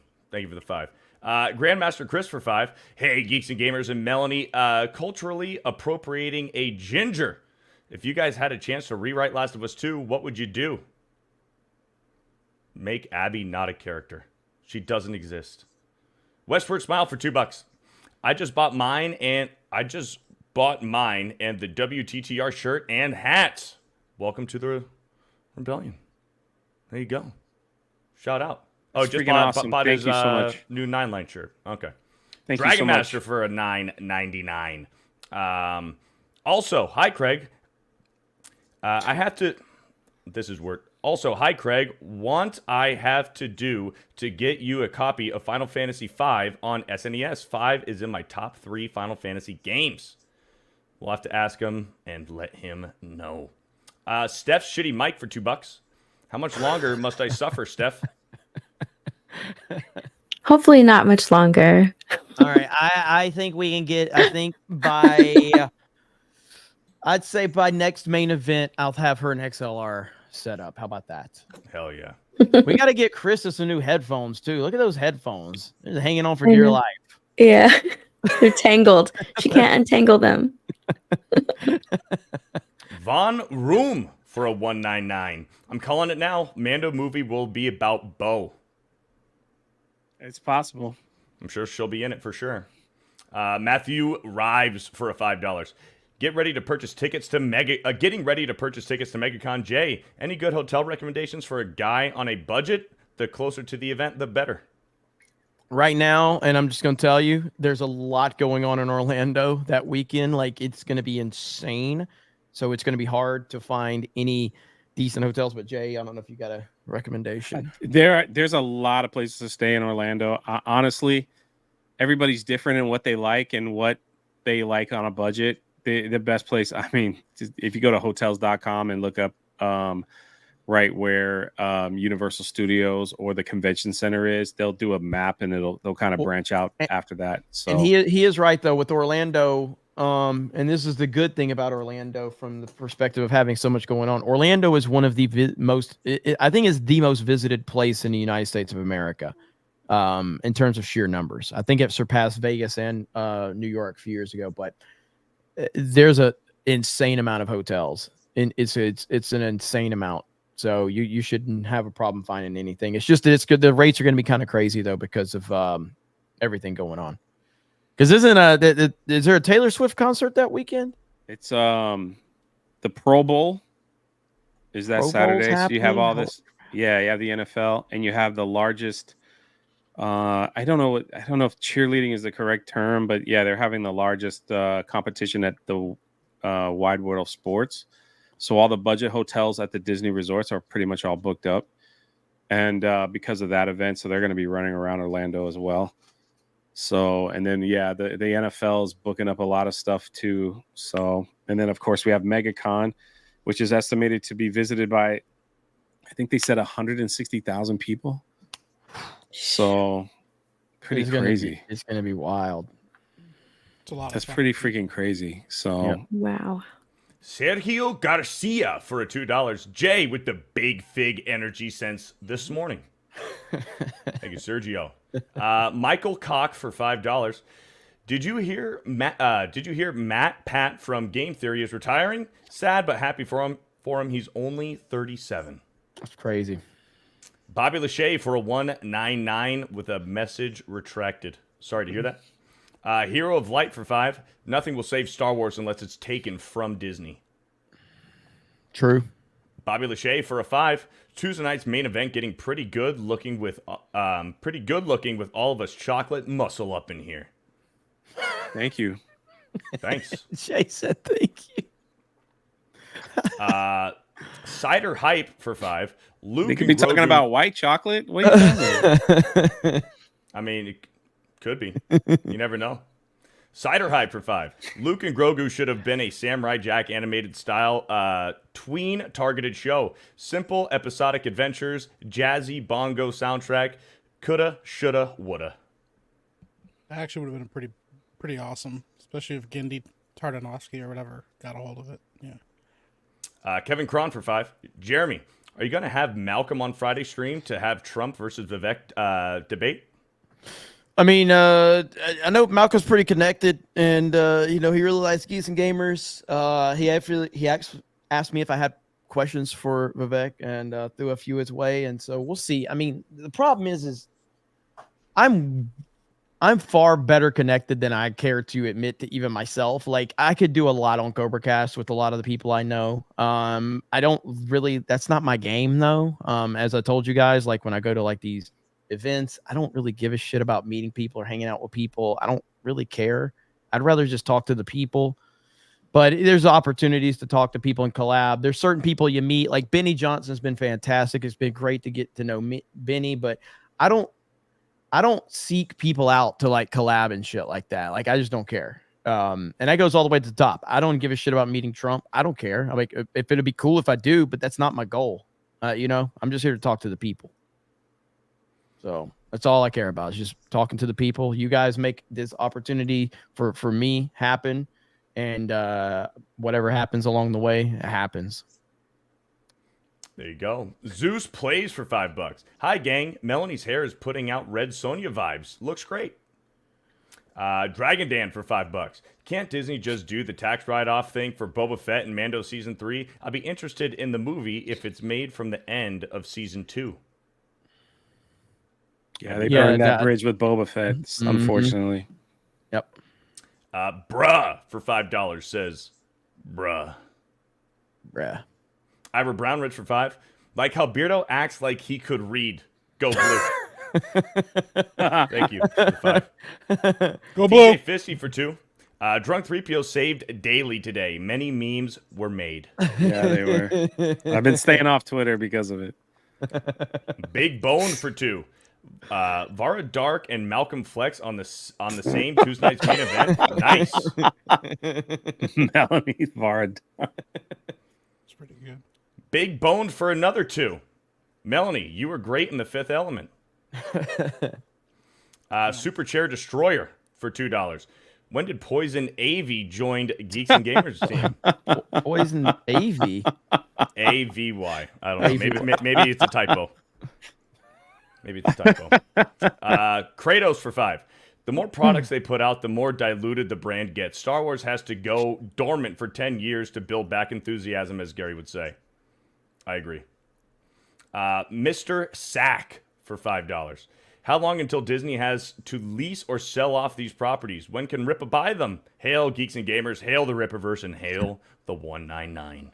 Shout out. If Alpha Core hits 10 million, that'll be a good stepping stone. So yeah, gotta go out there and support it. Yeah. You gotta go out there and support it. Yeah.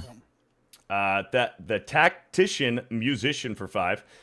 Roadmaps kill franchises. Most great movie series either had the story already written for them, or you didn't know a sequel was coming until it came. That's it. Well, I mean, look, the internet has ruined a lot of stuff, and that's just the nature of it. You know what I mean? Like back in the day when me and Rippa and probably Mike and Jay were watching wrestling, like when Scott Hall and Kevin Nash showed up on WCW Monday Nitro, like what the fuck is going on? Man, that was wild. Ain't no way that anything like that is going to fly under the radar now.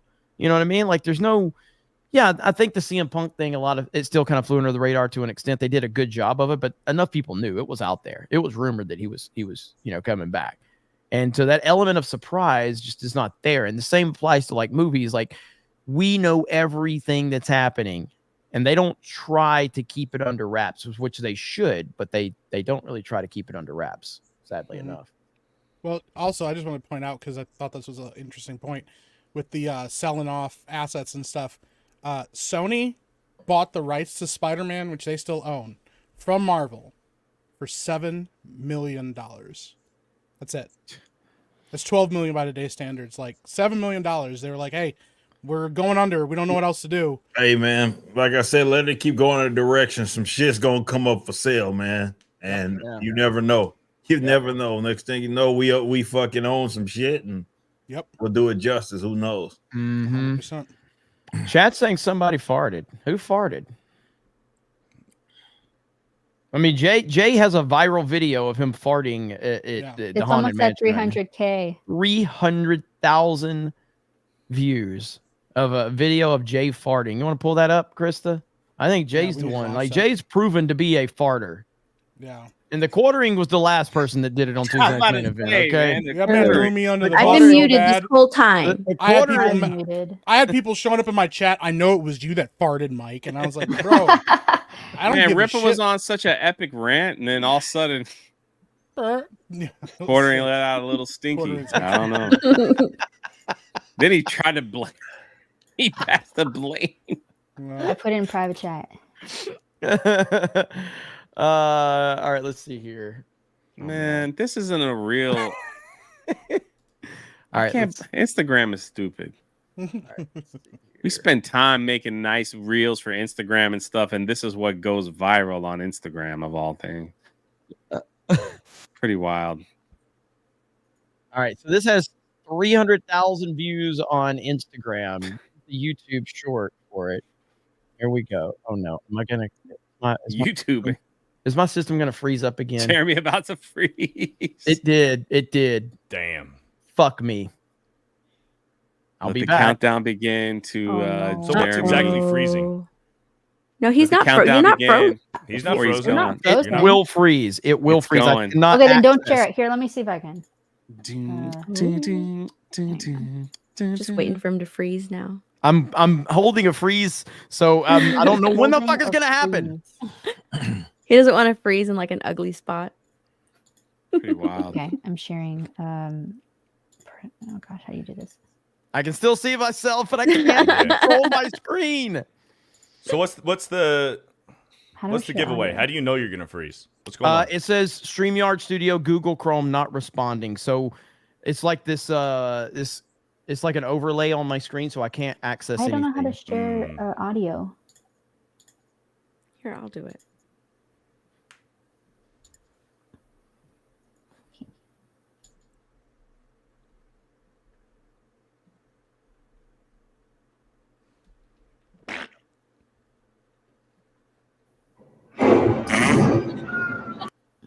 Is it true? It's really going well. Oh my gosh, it's all everything is What is going on? everything's freezing up. Great stream. Well, anyways, if you want to see it, go to Park Hopping. Holy shit! And there's Jeremy. Jeremy's Yeah, gone. he's frozen. Oh, it started playing There he after I is. stopped sharing. It's StreamYards. Now he's frozen. No.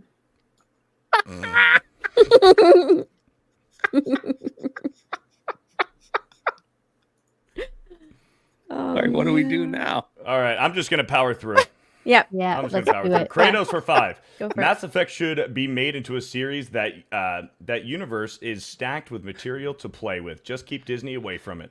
They've been Kratos- Amazon owns the rights to Mass Effect, and they've been working on a series very quietly behind the scenes, and no news has come about from it. I know there were some YouTubers, I think, that got hired to help work on it and stuff. But I highly doubt it'll be anything worth watching. Also, I went back in the stream. Somebody farted very loudly.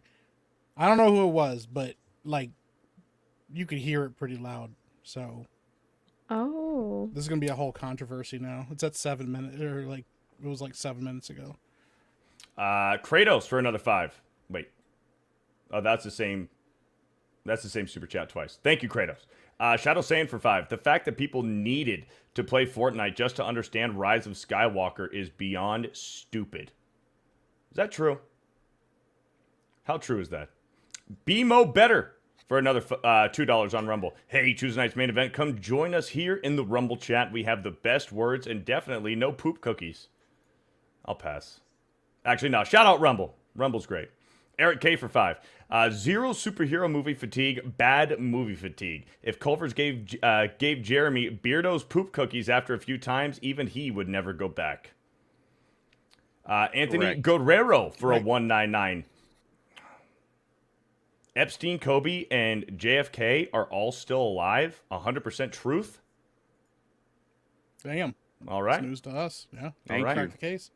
Shadow saying for a 5. This chart confirms one thing. Gary needs to play Minecraft. All right, we're back. We're back. Hell yeah.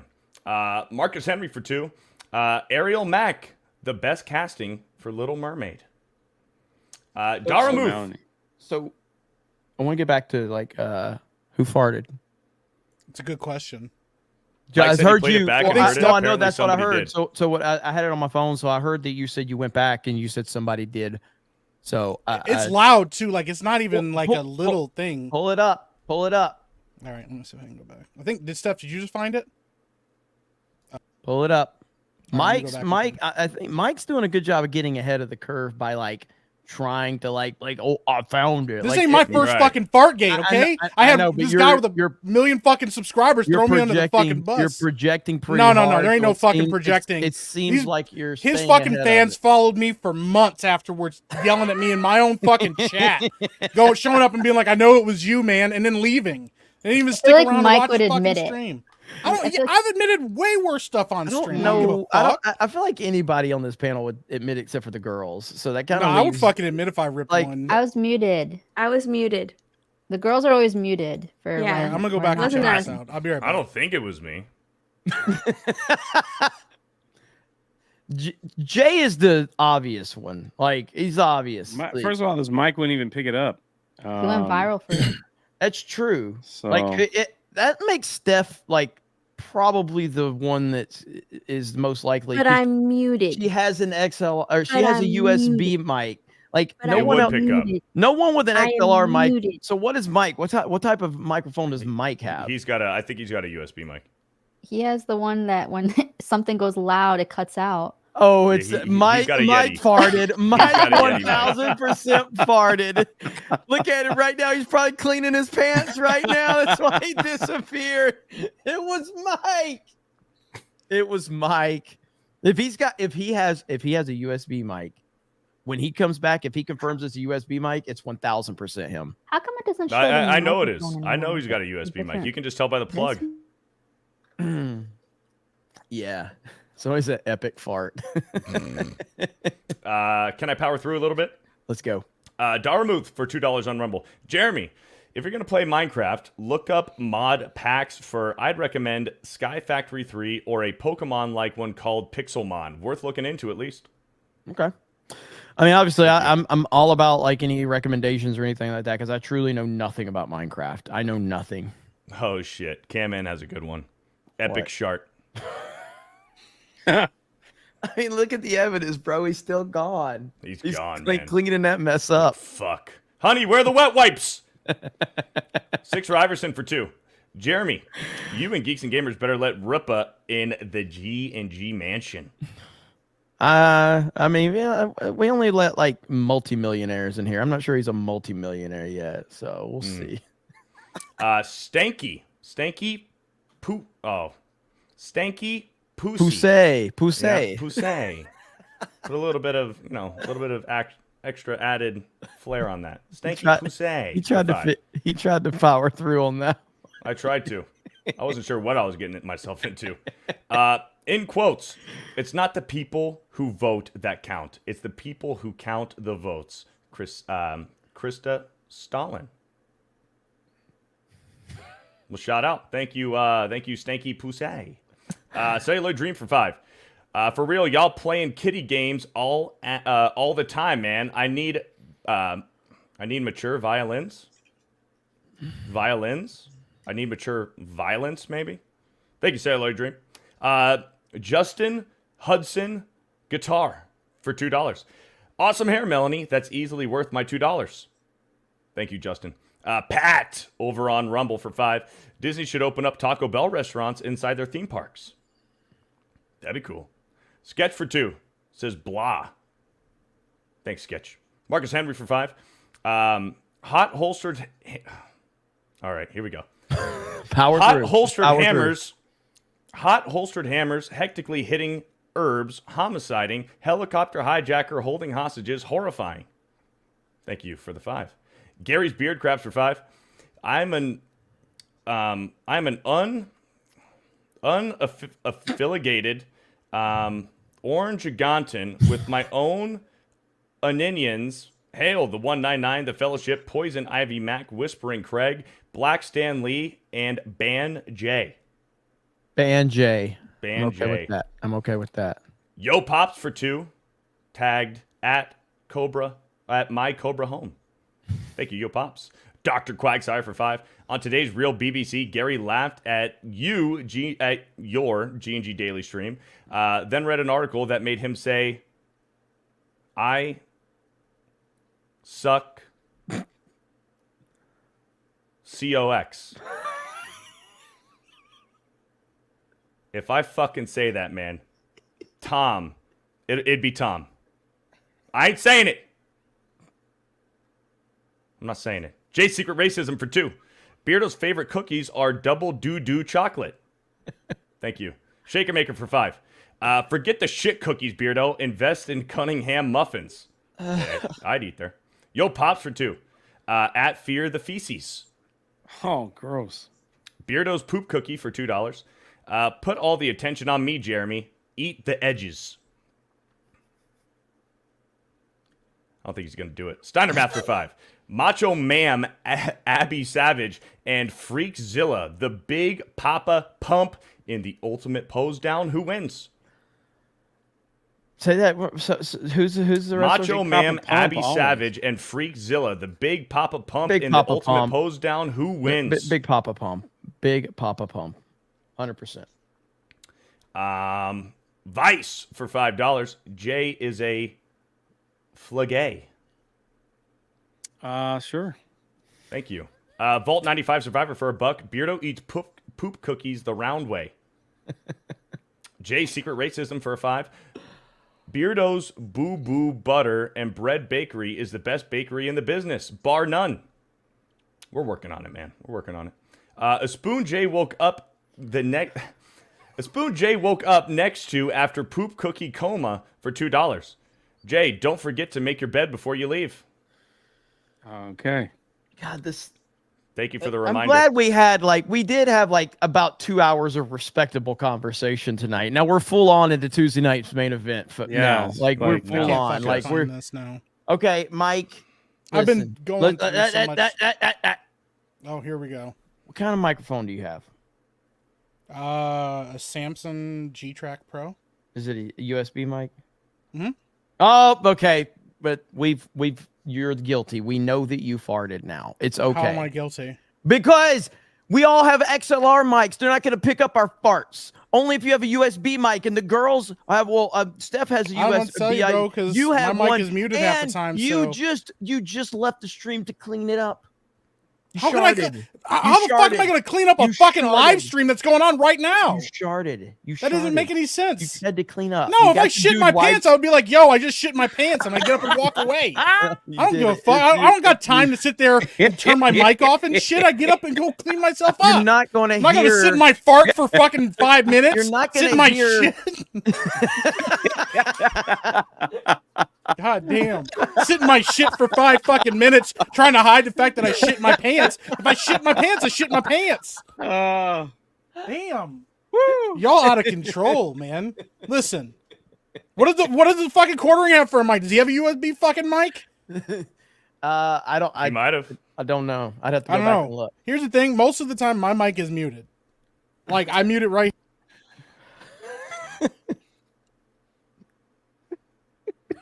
And that's how powerful the fart was, that it went through the mute. It would be funny if we find the clip. Because why aren't you showing the clip? You said you found the clip. No, I said I went back and found it, and then I left it, and I'm trying to find it again now. But then the longer I stayed off stream, the more the chat's like, the longer he's fucking gone, the worse it looks for that guy. Oh, man, he's going back. Somehow I'm going back and cleaning up a fucking live stream while it's still happening. Like, he's scrubbing the evidence. If Mike's hair moved when the fart happened, yeah. Can someone tag us on Twitter, please, for the video? Oh yeah, somebody else go find it. You go fucking find it. There might have been 2 farts if I was hearing stuff correctly. Listen, I don't give a fuck. I will absolutely admit if I shit my pants. I don't give a fuck. Shit will clip so well. Right now, you got why the fuck does Rippa get left out of this shit on these polls? By the way. I got a fucking noise gate, so there's no way that you'd be able to hear it if I did. Right now, Mike is leading. Jay is second. Jeremy, then Beardo. This is the same thing that fucking happened with the last Fartgate. Everybody threw me under the motherfucking bus. I accidentally just voted for Beardo. It's got that SM7DB, so yeah, it's got Got that Yeah. condenser. That's what I got. You have to So, speak directly into it. yeah, you're not going to hear anything. There's no way a fart's going to pick up on my microphone. Nope, no way. The evidence shows that it's Epic Mic. That's what this is the same fucking Do we have the video or not? When the bro, fucking quarter it's was on here, he's like, it couldn't have been me. I was the one that heard it. Oh, I don't know. It's somebody on the stream. I don't know what to fucking tell you. I have literally no fucking shame. I don't give a fuck. I would tell you if I shit my pants. Like, I don't give a fuck. Like, now I'm just going to wait until the day where I do have to go, and I'll shit my pants just to tell you I did it. So you fucking know it wasn't me, because I don't give a fuck. Are we going to play the video, or can I power through? Because I'm about to shit my pants. Shut the fuck up, Beardo. You can't read. You eat poop cookies. You're the one that farted. It was you. In all seriousness, what are we doing? Because I got to go to the bathroom. See? That's what I'm saying. He's got a shit. Where is it coming from? The guy with the full fucking colon? It ain't me.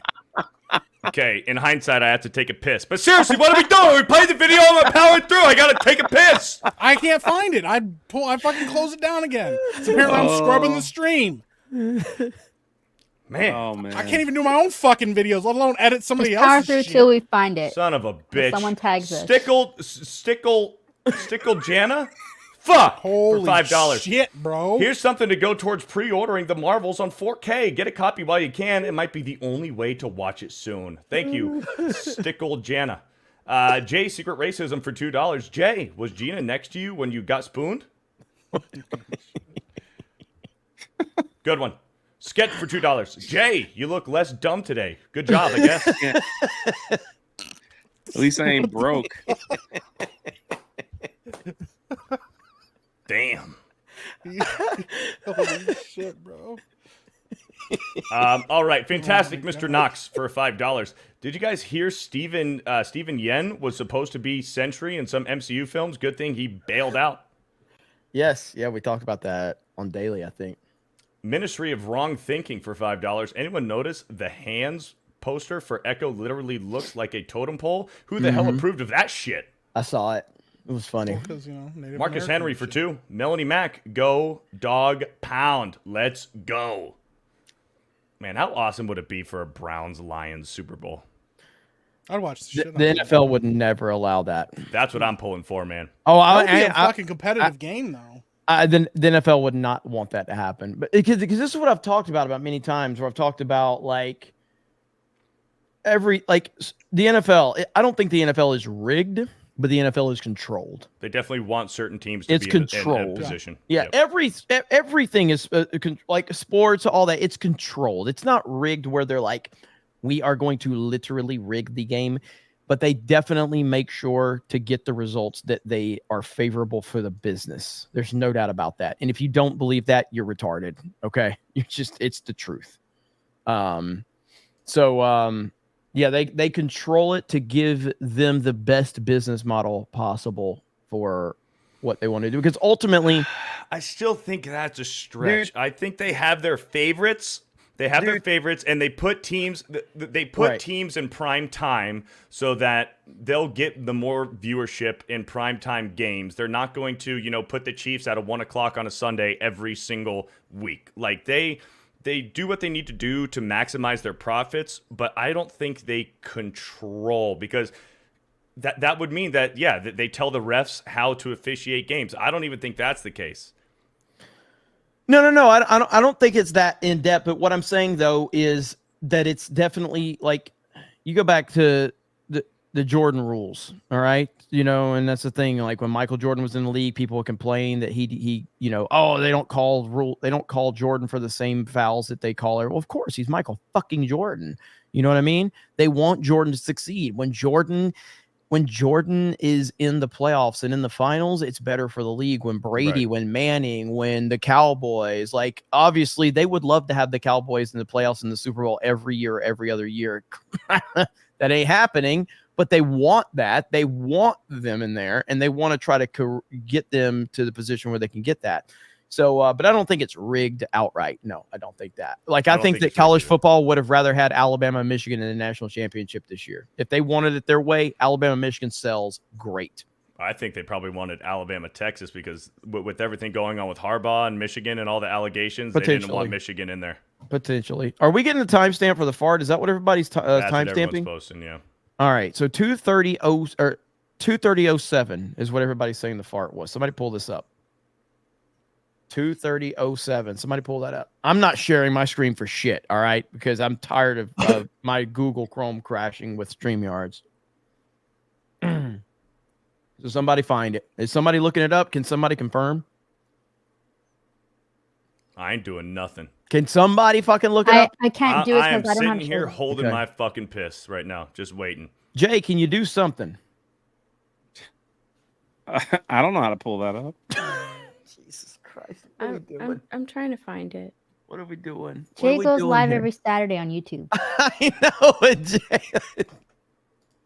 Jay doesn't know how to pull up a timestamp on his stream. No, All right, because I'll be we're- right back. Fuck it. Because we're live now. Yeah, I it's go doing to- that thing with the timestamp where I can't tell. Yeah, I because can't it's When I go to it's like- 2:30, yeah, it goes that to is- the math it to goes figure to out the how to We're be live. backwards. I'm it like, goes all to right, the I don't know beginning of the math. stream. for Yeah. time. Did you It's say like- you don't know meth? Yes. 2 hours and 53 minutes minus 2 hours and 30. Sophie's got it on Discord. Sophie's got it on Oh, Discord. Okay. which channel? Which channel, Sophie? Yeah, I love how Jay's like, I don't know how to do that. He knows how to put a fake green screen up of a fake G&G HQ. Yeah. I had to watch a YouTube video to figure that out. Here we are. Oh God. Man says go back 25 minutes. Okay, I'll go. Jesus. 25 minutes. All right. We are retarded. That is just the truth. I love how all of these people that hate us think we actually know what we're doing. They're like, It just "Damn, would have been man." easier if it was put on Twitter. That's where we get our notifications. Yeah, that's pretty much. We don't know how to operate without Twitter. Anybody gonna say anything or just gonna... I don't know. Oh wait, is this it? Yeah, I got it. Oh my gosh. Oh, okay, I'm gonna pull it up. Wait, do I know how to share audio? Let's see. Yeah, I found it. I think it shares audio automatically. Does it? Okay. We had Oh, 3,000 which one people is it? watching this stream tonight, and we still don't know what we're doing. Entire They're very screen. invested. It's this one right here. Also share system audio. Yes. Okay. So it's this one right here. So listen carefully. Malcolm Flex on the same Tuesday night's main event. Nice. Oh, it's just Jay. It's nothing. That's what I'm saying. Thank Wow. you. It could have been I me. did not do anything. All right, let's listen one more time. It's just Jay laughing. Just be quiet. Here we go. Malcolm Flex on the same Tuesday night's main event. Someone was leaning over. I was muted. Yeah, I was muted during that time It's because I just just come Jay back. laughing. That's all it is. I was fucking chewing on my fucking food. But if I was muted. laughing, you All right, couldn't one more hear time. it. One Hang more on, time. here we and I'll go, end here it. we So go. let's hear it. Malcolm Flex. All right, who is it? On the same Tuesday night's main event. It's literally Jay. Like He's Hold on, one more time. One more time. Wait, go back. Slow mo it. Slow mo. One more time. Yeah, Slow-mo slow it? motion. Yeah. Two Put more it down. times. Once regular and then slow mo. I think it was my laugh. That's what I'm saying. Wait, Like, wait, it was play just back laughing. That's speed. all it was. What do I put it at? Just put it at half speed. So 0.25 or No, is- 0.5. Okay. All right. Let me pull it up again. Oh my gosh, I'll get to the super chat soon. I think it's a fart. I think Oh, this it's is- just him. If you look at Jay when it All right, happened, Here we just go. him I don't know if this is slow or laughing. fast. Let's see. Malcolm Flex on the same Tuesday. Jay. Oh, Yeah. so Jay goes like Yeah, that. yeah. It's just All right, Jay. one more time. One more time. One more Okay. time. Should we do it even slower? I want to. No, No, no, I that's want to good, do. that's good. Bro, it's slow motion. It's killing me right now. Malcolm Like, holy Flex shit. on the same Tuesday. Yeah, I made a horn sound. My Yeah, Bro. yeah, his horn sound before he laughed. that. That's all it was. Mister, probably can I trying to talk to the cough. minorities? Trying to throw minorities under the bus. How do I always get thrown into stuff like this, man? It's I got always a Jay brand new went viral microphone. for There's no way it farting. picks that sound up.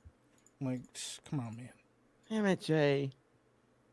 Dang. Why do Y'all you do turn this? this into a whole segment. Beardo, hurry the fuck up. We got a Fortnite stream in 30 minutes. What the fuck are you doing? Dude, I've been trying. Power through. Let's go. Come on, Beardo. Okay.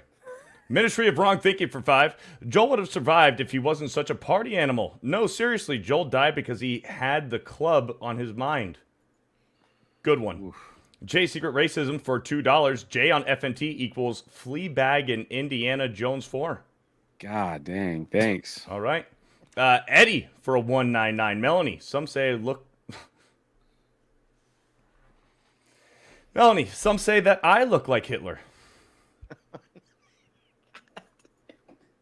Yeesh. Yeesh. God damn, man. That's bad. Well, all right. Yo, Pops for 2. I'm going to Megacon cosplaying as Jeremy. You're going to cosplay as me? I remember when Force Ghost Jeremy did that. He was cosplaying at a convention as me. It's pretty funny. Objectively a cat for $2. I'm just making sure I'm not getting trapped here. You got Biggle. Biggle. Got this. Biggle P Nas or more TD. Should I say it faster? Biggle P Nas or more TD. I think he's trying to say bigger penis or more titties. Yeah. Thank you for the $2. Chris B for 5. Melanie, Tomb Raider Remastered is soon. Perfect opportunity for you and maybe Az to teach these dumbass Zoomers about good classic gaming. Thank you for the 5. A feline name for JJ for 5. Beardo, I found some... Okay, hold on. Beardo, I found great swimming hole. Even has a waterfall. You in? Loads of animals to look at like a zoo, but your speed. They're all standing still. I think I seen that video. Yo, Pops for 5. Love the new color, Mel. By the way, where did you get the stick of butter? I need that in my life. Thanks, Yo, Pops. Rolling new for 5. I think she talked about that in a previous stream. Currently out of power up in Pennsylvania due to the storms. Thanks for keeping me entertained for the rest of the night. Hail, All, and Melanie. Your hair looks great. Thank you for the 5. Roland. Marcus Henry for 2. That Cat Williams interview was insane. Receipts. Yeah, that was crazy. Yeah, I haven't even watched all of it. I've seen a ton of the clips, but that was... He burned him down, man. He went off. Yeah. Mm-hmm. All right, here we go. Here we go. Rolling new for a 10. Also, Beardo, have you ever met the Worcestershire Choir of the Quinoa Coop Cavalry or the Indominus Orthoholarygologist? God damn. Sorry I made you read that. Good job, Beardo and Jay, and great Tuesday night's main event tonight. Oh my! I know words. I have the best words. But there's no better word than stupid. I'm just powering through, man. Bro, that was rough. It's like watching Biden walk up stairs. Be well done for 5. Nice to see Jeremy back to normal. Also, it's be well done. Just some help with the pronunciation. Well, thanks. Maybe you should have led with that. Thanks for the 5. Michael Cock. And this isn't Mike Hawk. This is Michael Cock for $2. Love you, Jay. You're just a little gay. Thank you, Michael. Thank you. Steiner Math for $2. Hashtag Fartgate 2.0. Who ripped ass this time? Thank you for the 2. Sir Ruin of House Roundhead for $5. Jeremy, I'm sure you're glad you did not make it to the Ravens-Dolphins game. Also, what do you think is worse, The Last Jedi or Rebel Moon? Rebel Moon's a worse movie. Yeah, 100%. Rebel Moon's a worse movie. Yeah. Ass piece of shit movie. Be well done for 2. I take back what I said about Jeremy. All right. Fantastic Mr. Knox for 2. Fartgate on Geeks and Gamers. Who knew? Vault 95 Survivor for $1 on Rumble. Watched a video of YouTube historian Lindy Beige and an interview he had with the owner of Judge Dredd. It looks like Dredd is in safe hands. That's good to know. Oh, yeah. Beardo's Poop Cookie for a 2. Big Fig Poop Cookies. Get some on your face, Beardo. Thanks. Beardo's Toupee for a 5. It was me, guys. I farted. I'm working on some poop cookies for Beardo. It Thank was you. me, Austin. It was me. Austin. Sophie for $2. Jeremy didn't call it out in very defensive. He's guilty. I've been exonerated. Elite Neo for $2. He who smelt it dealt it. There's 2 chicks on this panel. Steph's shitty mic for $2. Steph farted so loud it overrode the mute button. Damn. Raider for a $21.99. I don't saying to help Beardo. Thanks, Raider. Lord of the Rings nerd for $5. Jay, so I heard you killed everyone in the haunted mansion by farting. Also, when's your birthday? I'll get you a big fig bed with all the spoons. Speaking of which, we also had Raider who dropped a $51.99. That's Said right. Nothing. Says nothing. Nothing. Shout out to Raider. Here we go. DJ Fisty for $2 says pseudo hypopalathroidism. Thank you. For the 2. I agree. Must play reviews for $2. Jay, make a shirt with a spoon on the back of it. Hey, That's actually not a bad idea, Jay. it's actually a good idea. Who the heck would wear a shirt with a spoon on the back of it? You'd be surprised. Yeah. I would not be wear that. surprised. You would be Hayden surprised. for $5. I 100% believe if Mike shot himself, he would tell us that he shot himself. No fucking shame. No shame. Josh Kelsey for a 20 says nothing. Thank you, Josh. Sophie for 2. Release the hashtag fart cut. Vault 95 Survivor for $1. Watched a video. We read that one. Thank you. Pat for $5 over on Rumble. Beardo eats chileriano stuffed with poop the long way.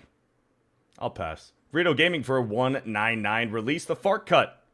Taker for a $5. If Jeremy got to meet Trump, he would scream like the girl in Rebel Moon. By the way, leave Beardo alone. He's a human. Also, Chris Crocker is a chick now.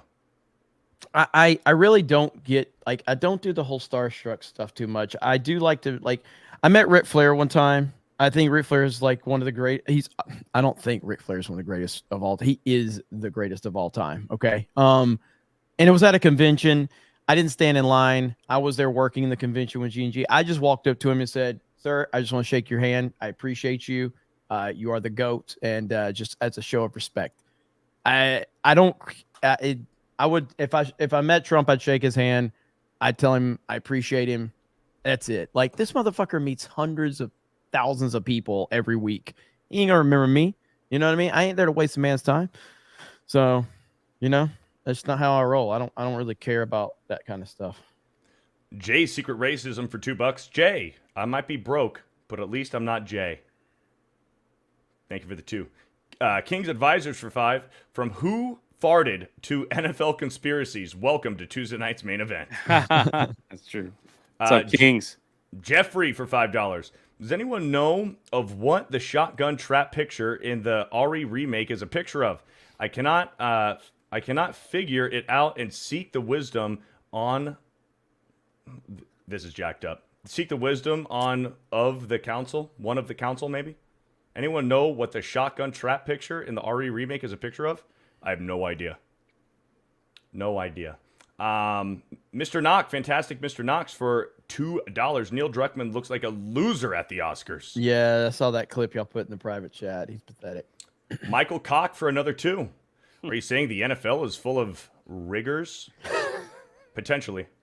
Pat for $5 says epic fart at 26. Wrong. Thank you. Fault 95 Survivor for $2. Epic Mike starts singing his latest song. That's right, I sharted. Don't look so brokenhearted. Look at me like I'm retarded. It's not my fault. My butt cheeks parted. Power through. Let's go. Fuck. Hurry up. East Coast Toasty Hurry Boy up. for $2. I pooped in my pants. Hurry up. Rolling New for Hurry up. $5 for Hurry reading up. that, Beardo. Good shit, brother. Awesome. Tuesday night's main event. Y'all rock. Lord of the Rings nerd for $5. Hey, Beardo, here's a word for you. Fuck. Have fun with your soggy poop cookies, man. Thank you, Lord of the Rings nerd. Getting to some member messages here. Let's just go ahead and power through these. Actually, let's do Streamlabs. Anaximus for $30. Hail, Geeks and Gamers. So when you all going to force, let Beardo experience that good old Nintendo difficulty of Ninja Gaiden and Contra. But since it's Beardo, you obviously got to add another game in there. Batman on the NES. Lock it in, Beardo. Oh, Batman on the NES is so fucking good, dude. Yeah. I want to check it out. Check it out. And knock them on for $3. So good. I got a challenge for your next Fortnite match. Every time Jay gets revived, he has to say happy birthday, like Frosty the Snowman when he comes to life. I can't guarantee you're receiving any money, but it'll make me laugh. Is that enough? No. Happy birthday. Fear the Tardo for $5. Tardo no eat corn the long way. No allowed eat corn on cob. Always eat cob by accident. Cob make hot caca hurt. Thank you, Tardo. Retro Meister for a 50. Jay saying every time he's revived. Happy birthday. Retro Meister for a 50. Evening, Geeks and Gamers. Star Wars can't be saved while Kathleen Kennedy is still in charge at Kennedy Film. Second, Mel would make a great Mary Jane compared to Insomniac's Mary Sue. Finally, I made a meme based on last week's stream I think you will all enjoy. Hail to the 199. Hail. Thank you for the 50. Elric for 8 months. If Geeks and Gamers were Sesame Street characters, who would be whom? I vote Jay for Elmo. I'd be the Cookie Monster. And thank you, Retro Meister. Appreciate you, brother. Empty-headed for 10 months. Reminder to all women 70 and older. If you want to get with Dan Vask, you have to go through his manager, Drunk 3PO. And his DMs are open. Thank you. Brock for 7 months. Drink water and stay hydrated. Thank you, Brock. Fantastic, sarcastic for 11 months. After Geeks and Gamers Daily and Side Scrollers today, the bar for this stream is low. James Norman for 7 months. Hail to the 199, the Fellowship, the Bearded Society, and the Dojo. Shout out Kara Lynn. And without her help, my book bundle would be on the way to Texas. Wait, without her help, my book bundle would be on the way back to Texas. Okay, gotcha. Shout out to Carolyn. Shout out. Vagabundo for 8 months says hail to the 199. Garuk for 5 months. Redheaded Melanie Mac equals damn. Thank you, Garuk.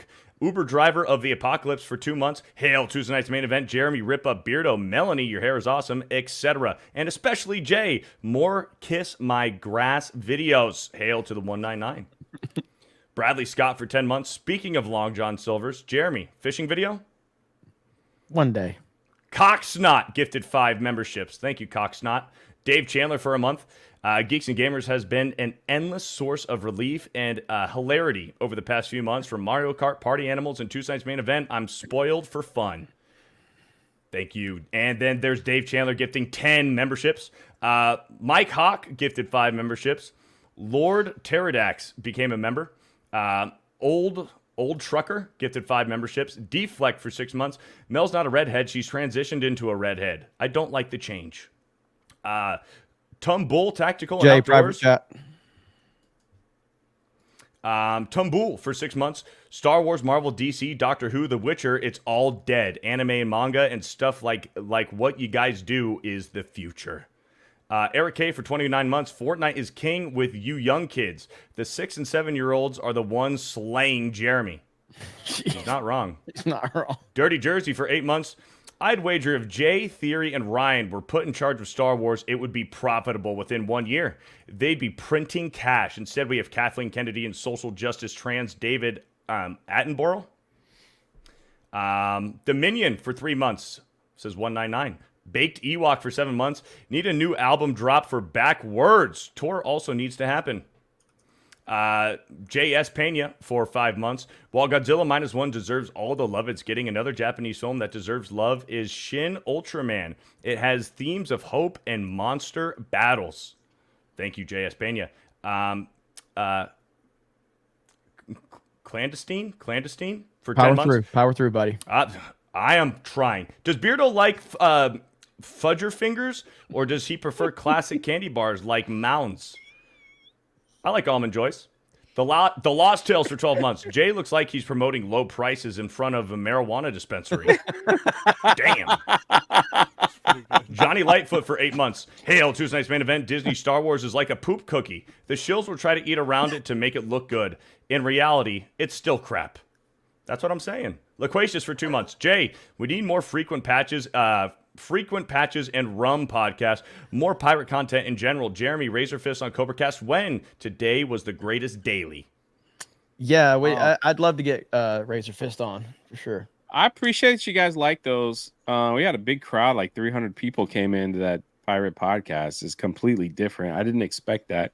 So maybe we'll do more. We usually just do them twice a month, but I can't believe the crowds that are coming over to listen to us talk about historical figures. It's kind of wild. So subscribe to the History of Pirates. Subscribe. Thank you. Josh Krasinski for 2 months. Mr. Wonderful wants to have words with you on your shit take on Mark Cuban. All right. Aaron Fever for 7 months. Just finished some Dave's chicken for the first time, and I can honestly say that Dave's is better than Cane's. All right, so Dave you said Dave's Chicken's here in Orlando? It's in Orlando, but it's a little bit of a drive. I think it's probably about an hour from HQ. Okay. But I mean, if you're in the area, it's fucking awesome. Oh yeah. Ian for 7 months. 2 hours, 30 minutes, and 7 seconds is the new 199. Fartgate has turned into a game of Clue. Mike disappears, then Beardo does. Now everyone is quiet and doesn't want to pull it up. Jonathan Chesser gifted 10 memberships. Celluloid Dream for $2. Jeremy Super Gay. Lord Botha for a 199. G&G Live Scrabble Night with Beardo is a must. How did you say his name, Beardo? Turnbull Tactical and Outdoors. Yeah. That's what I said. Make Beardo say my name right. I did. Turnbull. Thank you. Fantastic, Mr. Knox for $2. Did you see Marvel gave Echo the Phoenix Force? I've seen Gary tweeting about it. I think Gary's going to go live tonight, or I think he's going to do a member stream. I can't remember, but he's going to be talking about it. So I'm sure it'll be out there. I'm not going to watch that dog shit. So, Star Wars Marvel purist for 5 months. As the MAGA train rolls through to victory in 2024, so too will the Rippaverse continue to trigger the haters. TDS is real, and so are the cat food eaters. Cat food eaters. That's a good way to put it. That's a good way. Fear the Duck for $2. Play as me again, Beardo. You know you want to. I don't know what you mean, but thank you for the $2. And I think, Krista, we're all caught up. Let's go. Power through. Steiner Math for $10. They say all readers are equal, but you look at Beardo, and that's not true. You add 78.5% of Beardo's misspeaks and blunders and 56.5% of Jeremy's insisting power throughs. You have 144 and 5/8% of hilarity. Thank you. Celluloid Dream for a 199. Jeremy is super gay. Numbers don't lie. Oh man, the numbers don't lie. Okay, so we are going to be playing. Are you playing Beardo? I'm in. All right, Yeah, so it's me, Jay, Krista, Beardo. We end this stream. This will raid my Cobra 199 channel. I've been learning how to do the YouTube rating lately, so this will raid that channel. Let's try to make it the #1 Fortnite. Okay, we're not hit #1 because Typical Gamers live right now, but we might can hit top 3. All right, might be top 3 tonight. Mike, where can they find you? Yeah, you can find me on Twitter, _epic_Mike. Keep your eyes on Epicverse Studio as we keep working on stuff. Me and Josiah are currently cooking on plans to maybe show up at Megacon. That's kind of where we're leaning right now. I know some people were asking about that. So there's that. And then Thursdays, 1 p.m. Eastern Time, Geeks Gamers Tabletop, Secret of the Frost Maiden. We're still going with that. So yeah, keep your eyes on that too. Hell yeah. Thanks, Mo Monty. subscribe to my kick. Follow him on Kick. Yeah, and yeah, tonight was a hell of a good stream. I had a lot of fun, and Tuesday night's main event's just continuing to grow, and I'm super, super excited about it. Celluloid Dream. Dude, Celluloid Dream got me yesterday. So we were talking about Scott Pressler. I'm going to have, I don't know if he confirmed or not, Chris. Did he confirm Scott Pressler for Thursday? Okay, but yeah, so we're working on having Scott Pressler on Cobra Cast sometime this week, potentially, or maybe next week, depending on the schedule, because I know the schedule is kind of crazy. But I mean, Scott Pressler is in the political world. He's a gay dude, and he's been open about that. But I'd said it, and then Cellular Dream comes in chat. He goes, he's not. He has a wife, Jeremy. I'm like, oh really? Well, and he goes, yeah, it's Dan Vask. And I was like, God damn it! I walked right into it. Fucking Celluloid Dream. But anyway, my nerdy home. Follow Geeks and Gamers Life. I put up a vlog this morning, and there'll be another one coming out either tomorrow or Thursday. So yeah, follow Geeks Gamers Life. All right. And also don't forget to follow our guest for today, Malcolm Flex on Twitter. Yeah, and Malcolm's a hell of a good follow. Malcolm's awesome. So he's good peeps. Nova, where are you streaming tonight? I'll be streaming on Kick because when I get paid there, it goes into my American bank account. So I'm pretty excited to spend American money because I'm so sick and tired of using the Canadian one. That's a hell of a Monopoly grift, money. dude. It's not real. No, because I get charged double. It's been eating me alive. Yeah, she's been very unhappy about it. So she's really happy about her Kick account being connected. So so she'll be live over there. Fear the Beardo. Yeah, Fear the Beardo on everything. Kick, Twitter, Instagram, YouTube. Follow me there. I'll be live playing Fortnite tonight with the crew over on YouTube and Kick. So yeah, follow me there. And we do have some super chats, some more. Celluloid Dream for a 199. Jeremy is super gay. Fluffy Panda for a 10. Very interesting positions you have before transition on the top. You have before transitioned on the top left, after on the bottom. Original and extra crispy in the middle, and before puberty on the bottom, after on the top. Thank you. Sergio Garcia for $2. Jay is at peak fig energy right now. Thank you for the 2. Celluloid Dream for another 199 says Jeremy is super gay. Celluloid Dream for another 199. Jeremy is super gay. Follow me on Kick. All right. Young Ripper. Yeah, I'm just gonna be grinding over at Riververse, so riververse.com. If you haven't got in on Alpha, go ahead and get in on that. At the end of next week, we will be ending the campaign for it. We got a lot of stuff prepared after that. Of course, Megacon, we are going to have a big presence there. So if you are in the area, come hang out there. But other than that, that's pretty much all I got. We got Ripping the Silverback tomorrow. But yeah, that's about it. Hell yeah, man. Good stuff. Gung Ho Max says, for just 10 cents a day, you can help Beardo learn to read. Thanks. Gung Ho Max. Shut up. All right. So again, I've never been part of a stream where it raids the channel because rating is still a kind of a new thing. So okay. Oh yeah, Jay, I forgot. Yeah, that's okay. Hi. If you are in the Vancouver area, yes, me and Gina Carano will be at the Fan Expo this month on that Monday, and just go show us some love on like this tweet, and hopefully, if you're in that area, come and see us. So we'd love to come see you.